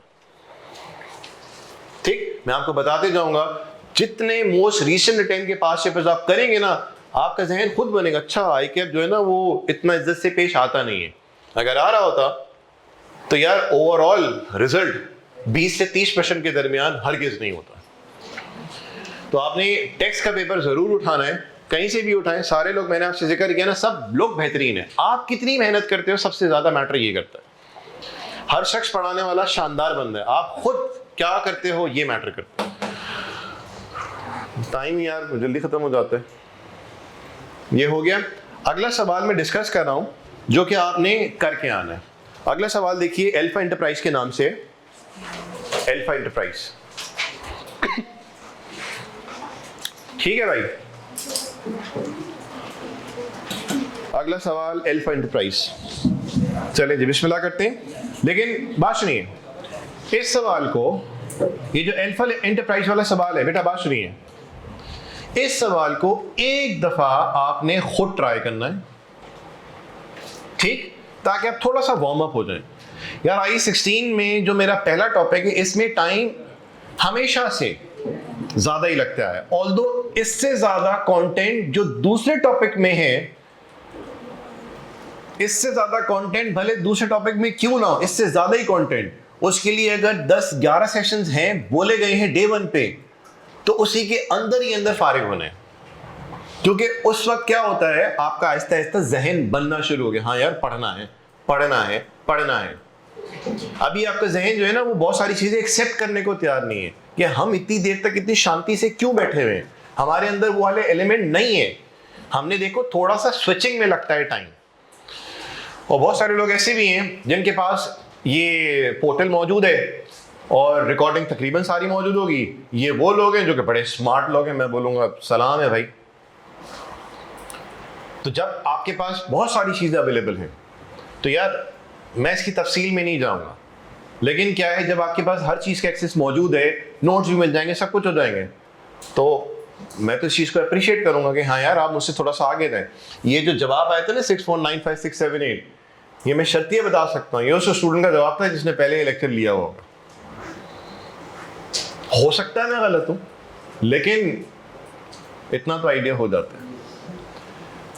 छोटी सी वर्किंग थी, मैंने अपने अल्फाजों में तब्दीली नहीं लेके आया, लेकिन क्या है, अभी तो हमारे पास बहुत सारा कंटेंट मौजूद है। तो आपके पास जब एक सहूलत मौजूद है, फिजिकल का कोई नेमल बदल नहीं है, आप आ रहे हैं टेक्स्ट के लिए, यहाँ पे भी लें, कुछ टॉपिक आप अपने एंड पे अपने आप निपटा लें, मतलब मैं इसकी तफसील में नहीं जा रहा, आपकी चॉइस। क्योंकि यहाँ भी हम खड़े होकर वही बात कर रहे हैं, रिकॉर्डिंग होगी, पोर्टल पे चला जाएगा।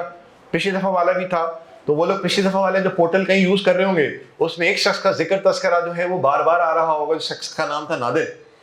तो उससे भी आपका जब पुराने लेक्चर्स देखेंगे पोर्टल पे, तो आपको समझ आ जाएगा कि ये नादिर कौन शख्स था।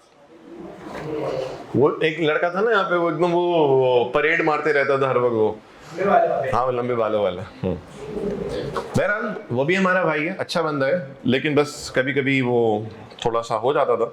तो तकरीबन हर लेक्चर्स के अंदर आपको उसकी आवाज़ें और उसकी हंसी की आवाज़ें जो हैं वो आराम से सुकून से जीने नहीं देंगी।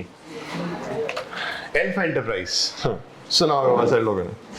Following information pertains to plant and machinery of alpha enterprise.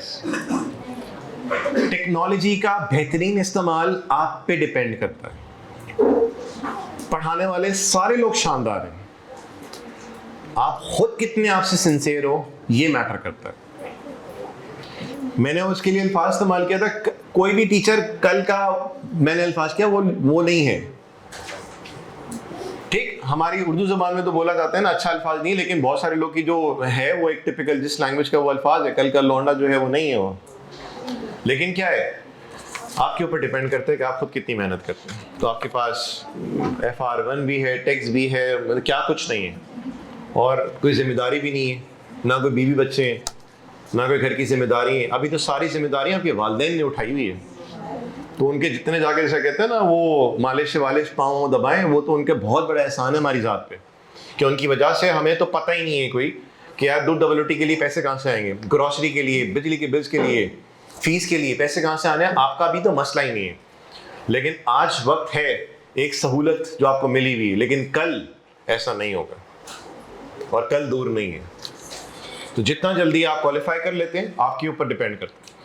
समझिए ट्रैक पे आ गए, मंजिल सामने नजर आ रही है। एक तो होता है ना यार बड़ा ब्लर हुआ हुआ विजन, पता नहीं मैंने कहाँ जाना है। जब आपके सामने आपकी पूरी चीजें क्लियर हो चुकी हैं तो आपके सामने जैसे ही आप फर्म में जाते हो ना, आपका हाल वलिया पूरा आपकी सोचों में तब्दीली आ जाएगी।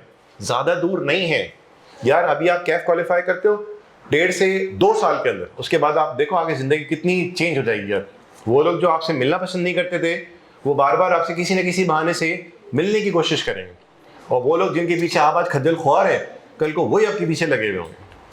क्योंकि यहाँ पे इज्जत किसकी है, पढ़े लिखे इंसान की, और पढ़ा लिखा भी कौन सा, CA वाला। जहाँ पे जाते हैं डिफरेंट इवेंट्स में जाएंगे, हाँ यार वो लड़के ने किया हुआ CA, भले वो अच्छा शक्ल सूरत का हो या ना हो यार, वो आप देख रहे हो तो वो किस तरह से खाता है, किस तरह से पीता है, क्योंकि इतना ज्यादा आपके सर पे सवार हुआ है CA क्वालिफिकेशन। क्योंकि आसान नहीं है, आसान नहीं है। करने वाले देखो इंसान के वजह जरूर है, ऐसा नहीं कि यार उनकी 2 आंख के बजाय वो 3 आंख अल्लाह ताला ने दी हुई है, ऐसा कुछ नहीं है। वो बिल्कुल आपकी तरह दिखते हैं, मस्ती करते हैं, गंदी गंदी बातें वो भी करते होंगे, ऐसा नहीं कि उनके अंदर ये जरासीम नहीं है। इंसान है ना, तो क्यों नहीं करेंगे। तो आप भी अल्हम्दुलिल्लाह वैसे ही गंदी बातें तो करते होंगे ना। मैं मिसाल दे रहा हूँ। चले anyways, as at 1st January 18, balances of cost and accumulated depreciation amounting to 1,27,100,000। Hello, cost दी भी है, अलाउंस दिया हुआ है। डेट बताओ, 1 जनवरी 2018। सवाल समझना है, आपने अटेम्प्ट करनी है। ऑन 1 अप्रैल, यानी कि आपके पास देखो नीचे रिक्वायरमेंट में क्या है, कॉस्ट, अलाउंस, और तीसरा कौन सा है, डिस्पोजल अकाउंट। ओपनिंग कॉस्ट आ गई, ओपनिंग अलाउंस आ गया। आगे बढ़े, 1 अप्रैल 18 को मशीन जिसकी फेयर वैल्यू थी 3,40,000, अब देखो फेयर वैल्यू को तड़का लग गया, was exchanged for a new machine. The balance of the purchase price was paid through a check of 6,80,000। एक बात बताइए, मशीन, पुरानी मशीन की फेयर वैल्यू कितनी है, 3,40,000। नई मशीन खरीदी जा रही है, ठीक है जी, पैसे कितने दिए जा रहे हैं, 680। जो नई मशीन है उसकी लिस्ट प्राइस कितनी है, 11,30,000, ठीक है। The old machine had been acquired for 8,70,000 on 1 सितंबर 2015। तो बताइए पुरानी मशीन जा रही है, नई मशीन आ रही है। यहां पे भी आपको वो वाले अल्फाज नहीं दिए हुए जिसको आप याद कर रहे हैं, क्लियरली एविडेंट, और अगर क्लियरली एविडेंट नहीं है तो रिलायबल है। अगर क्लियरली एविडेंट नहीं होगा तो वी विल अज्यूम कि वो रिलायबल है, अगर क्लियरली एविडेंट नहीं होगा तो वी विल अज्यूम रिलायबल है, ठीक है जी। अब ये देखें, पुराना एसेट जा रहा है, उस एसेट की कॉस्ट कितनी है, 8,70,000। You know how to deal with this 8,70,000। पुराना एसेट जाएगा, डिस्पोजल अकाउंट में आएगा। पुराने एसेट का अलाउंस तुम पता करोगे और पता करके उसको डिस्पोजल अकाउंट में भी तुम ले जाओगे, सही है। कहीं यहां पे आपको बताया हुआ है कि पुराना एसेट जो जा रहा है उसका अलाउंस इतना है, नहीं, तो उसका मतलब we need to work out. बोलेगा नहीं, वर्कआउट करना पड़ेगा। सबसे पहले तो वो ट्रीटमेंट करें जो आपको पता है कि भाई ये तो होना है, पुराना एसेट जाएगा और उसका अलाउंस भी साथ साथ जाएगा। मालूम नहीं है अलाउंस, तो वर्कआउट करो, वर्किंग का रेफरेंस दो। नया एसेट आ रहा है, नया एसेट जो आ रहा है उसकी जो लिस्ट प्राइस है वो कितनी बताइए, list price, retail price, take price कितनी बताइए, 11,30,000। कोई भी ऐसी हमें यहाँ पे बात नहीं की हुई, तो बताइए नया एसेट जो हमारे पास आ रहा है उसकी लिस्ट प्राइस कितनी, 11,30,000। और ओल्ड मशीन जो जा रही है वो कितनी, 8,70,000। और ओल्ड मशीन की फेयर वैल्यू भी दी हुई है। इसका मतलब हमें ओल्ड मशीन की फेयर वैल्यू भी गिवन है, न्यू मशीन की लिस्ट प्राइस यहाँ पे मतलब फेयर वैल्यू, वो भी गिवन है। अब देखो अल्टीमेटली मैं उन्हीं बातों पे आ रहा हूं, यानी कि ओल्ड एसेट की भी फेयर वैल्यू गिवन है। कहीं क्लियरली एविडेंट का वर्ड अल्लाह की कसम मुझे नहीं दिखा, ठीक, क्योंकि क्लियरली एविडेंट का वर्ड जो है ना सिचुएशन चेंज कर देता। ओल्ड मशीन की भी फेयर वैल्यू दी हुई है, कुछ नहीं बोला हुआ, रिलायबल है, क्लियरली एविडेंट के लिए वो बोलेगा। List price of new machine मतलब फेयर वैल्यू जो मार्केट वैल्यू चल रही है, ये भी क्या होगी, एविडेंट का वर्ड नहीं लिखा हुआ, मतलब क्या अज्यूम करेंगे, रिलायबल है। तो सिचुएशन यहां पे आगे दोबारा से बैठ गई, इसका मतलब न्यू एसेट की जो फेयर वैल्यू है वो भी रिलायबल है, और जो ओल्ड एसेट की फेयर वैल्यू है वो भी क्या है, बोलिए, रिलायबल है। और कुछ हम लोग कैश पे कर रहे हैं, सिनेरियो बन गया हमारे सामने, यानी कि ओल्ड एसेट की फेयर वैल्यू, न्यू एसेट की फेयर वैल्यू दोनों गिवन है, दोनों क्या है, बोलिए, रिलायबल है, क्योंकि एविडेंट का वर्ड मेंशन नहीं है, और कुछ हम लोग कैश पे कर रहे हैं। तो आप मुझे बताइए, cost of new asset will be equals to fair value of old asset plus cash pay. तो बताओ शाबाश, कितना हो जाएगा, 3,40,000 प्लस 6 लाख, 10 लाख कितना हो जाएगा, 10,20,000 हमारे पास क्या हो जाएगा, न्यू एसेट की हो जाएगी कॉस्ट। तो एंट्री पता है क्या बनेगी, new asset debit 10-20, cash credit कितना, कैश क्रेडिट कितना 86। अब एक मुझे बताइए, डिस्पोजल अकाउंट चूंकि हमने बनाना है, कंपाउंड वाला मामला नहीं करना, लेकिन अगर वो हमें सिर्फ एंट्रीज का बोलता ना, तो भाई डिस्पोजल अकाउंट बनाने की जरूरत नहीं थी, डायरेक्ट ही हम कंपाउंड एंट्री बनाते हो। मैंने आपको बताई थी बात, अगर वो एंट्रीज की फरमाइश करता तो आप कंपाउंड एंट्री बनाते हो, चल मेरे भाई आगे बढ़ जाते। लेकिन यहाँ पे चूंकि अकाउंट हमने बनाना है, अभी हम लोग स्टार्टिंग फेजेस में, तो हम यहाँ पे हर चीज की सिंपल एंट्री देखेंगे। एंट्री क्या बनेगी, न्यू एसेट की, न्यू एसेट डेबिट हो जाएगा कितना, कितने से डेबिट होगा, 10,20,000। सर ये 10-20 कैसे आया, fair value of old asset plus क्या करेंगे, चेक पेड या कैश पेड, 10-20 हो गया, कैश कितना क्रेडिट हुआ, 6,80,000। सर अभी डिफरेंस आ रहा है क्रेडिट साइड पे, ये क्या होगा, ये क्या होगा, कितना डिफरेंस आ रहा है यार, 10-20 माइनस 86 करो, कितना आया, 340। मेरी बहनों भाइयों, मेरा आपसे सवाल है, ये 340 है क्या, उर्दू में बताइएगा। नो,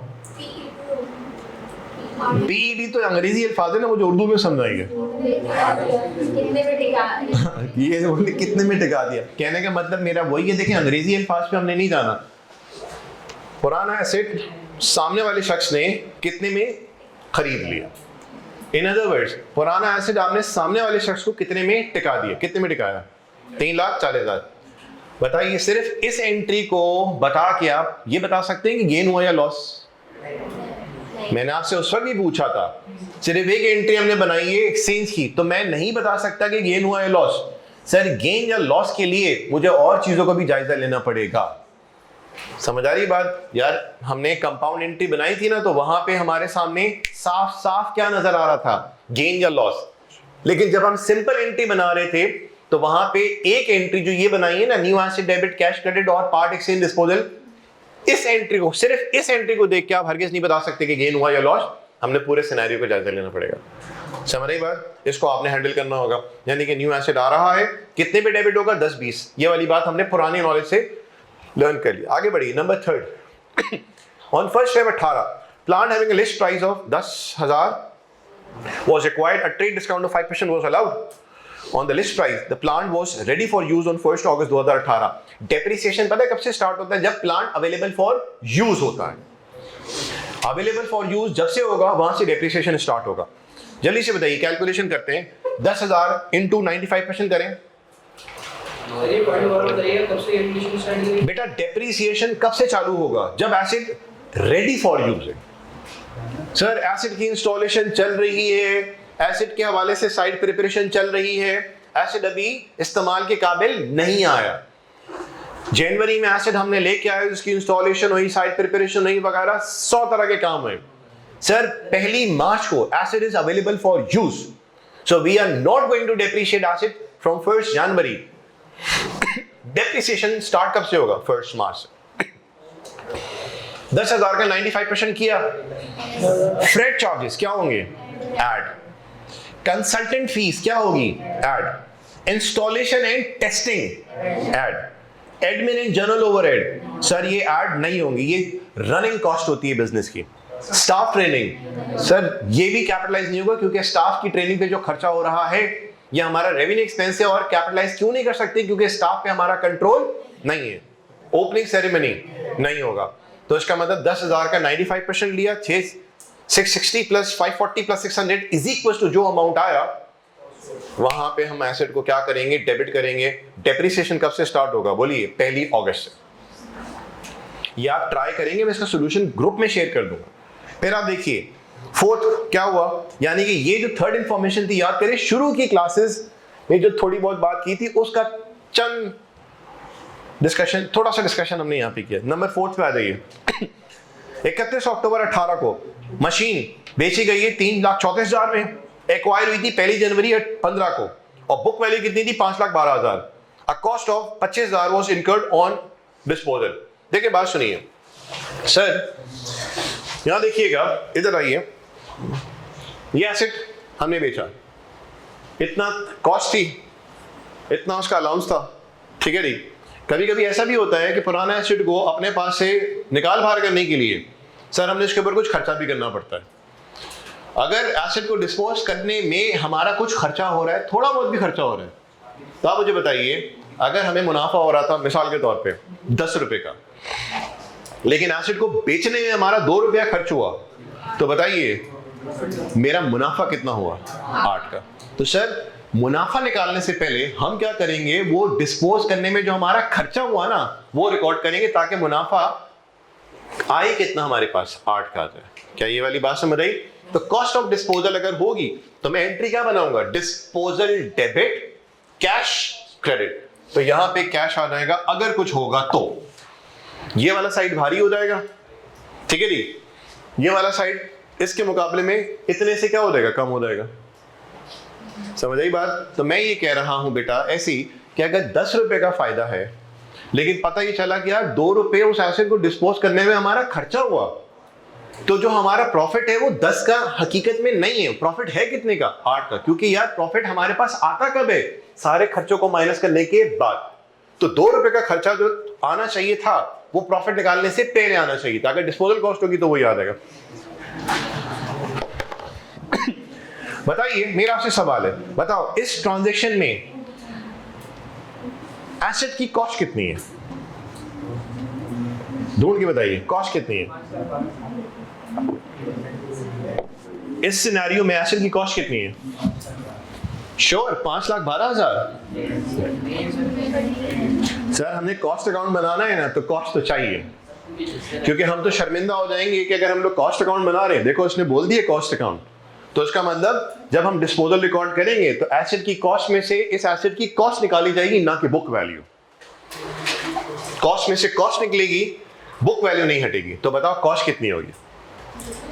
कुछ पावर शावर की कहानी होने वाली है। बताइए, वो बिस्मिल्लाह अल्लाहु अकबर करके आप बताइए कॉस्ट कितनी है?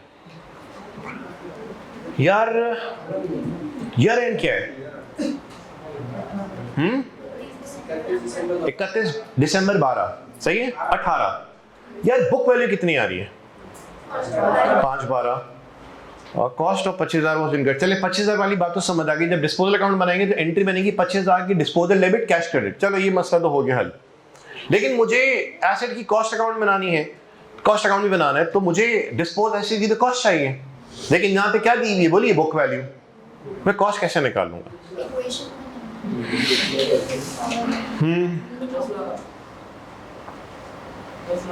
कितना आएगा बताइए?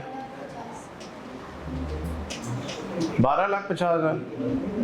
ये मैं आपको क्लू दे रहा हूं कि कुछ पावर शावर से होगा। एक्वायर कब किया गया था? हेलो, 1 मिनट देखोगे अली भाई? एक्वायर हुआ था, ठीक है जी,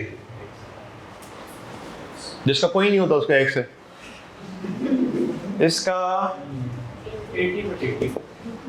15, 16, 17 5 and 2। ये कुछ बात समझ आती है? कॉस्ट इंटू 80% करेंगे तो पहले साल की बुक वैल्यू, कल हमने बात की थी ना, जरूरी नहीं है कि वो उसी अंदाज में पूछे। आप यार बहुत मस्ती करनी एग्जामिनर ने आपके साथ। हमने बात बोली FAR 1 का पेपर लेंदी नहीं है, इसके अंदर पंगे बहुत सारे हैं। हम जब 5 शिविर की प्रैक्टिस करेंगे, अल्लाह की मदद हमारे साथ है, तो यार कोई भी चीज हमें हरा नहीं सकती। हम खुद ही सोचते हैं तो हारते हैं, अदरवाइज हम नहीं आ सकते। x इंटू 80% करता हूँ, यानी कि कॉस्ट इंटू 80% करता हूँ तो पहले साल की बुक वैल्यू, तो ये कॉस्ट इंटू 80% की पावर 3, तो क्या हुआ 30 साल की बुक वैल्यू। तो डिस्पोजल कब हो रहा है, चौथे साल हो रहा है। बताइए 512 डिवाइडेड बाय 80% की पावर 3 कर दिया, कितना आ गया, x इज इक्वल टू कितना आ गया, 1000 आ गया। ठीक, फारिग सवाल है। जहां भी सवाल आएंगे जरा तगड़े, मैं आपको खुद मेंशन करते जाऊंगा, हाँ यार ये सवाल इंटरेस्टिंग था, और आपको खुद करने के बाद अभी आप इस पोजीशन में हो कि आपको हर चीज बड़ी मुश्किल लगती है, क्योंकि आपका भी जहन नहीं बना हुआ। जैसे ही ये टॉपिक आपका जहन बना देगा तो फिर आपको मुश्किल चीज भी जो है ना वो फिर इतनी मुश्किल नहीं लगेगी। आप बोलेंगे ठीक है, हाँ यार अल्लाह की मदद से हम लोग सॉल्व करते हैं। इंशाल्लाह कल इस सवाल पे हम डिस्कशन करेंगे, बस मैं क्लास एंड करूंगी, उससे सॉलिड क्लास है। इस सवाल पे हम कल डिस्कशन कर लेंगे क्विकली। आपने थोड़ा बहुत भी इस पे हाथ पांव चलाया वो होगा ना, मैं बोर्ड पे इसकी तमीज से कर दूंगा वर्किंग, ठीक, और फिर हम आगे की तरफ मूव कर जाएंगे इंशाल्लाह। अगली क्लास, कल के बाद वाली जो क्लास है उसमें हम रीवैल्यूएशन मॉडल स्टार्ट कर लेंगे। अल्लाह हाफिज़।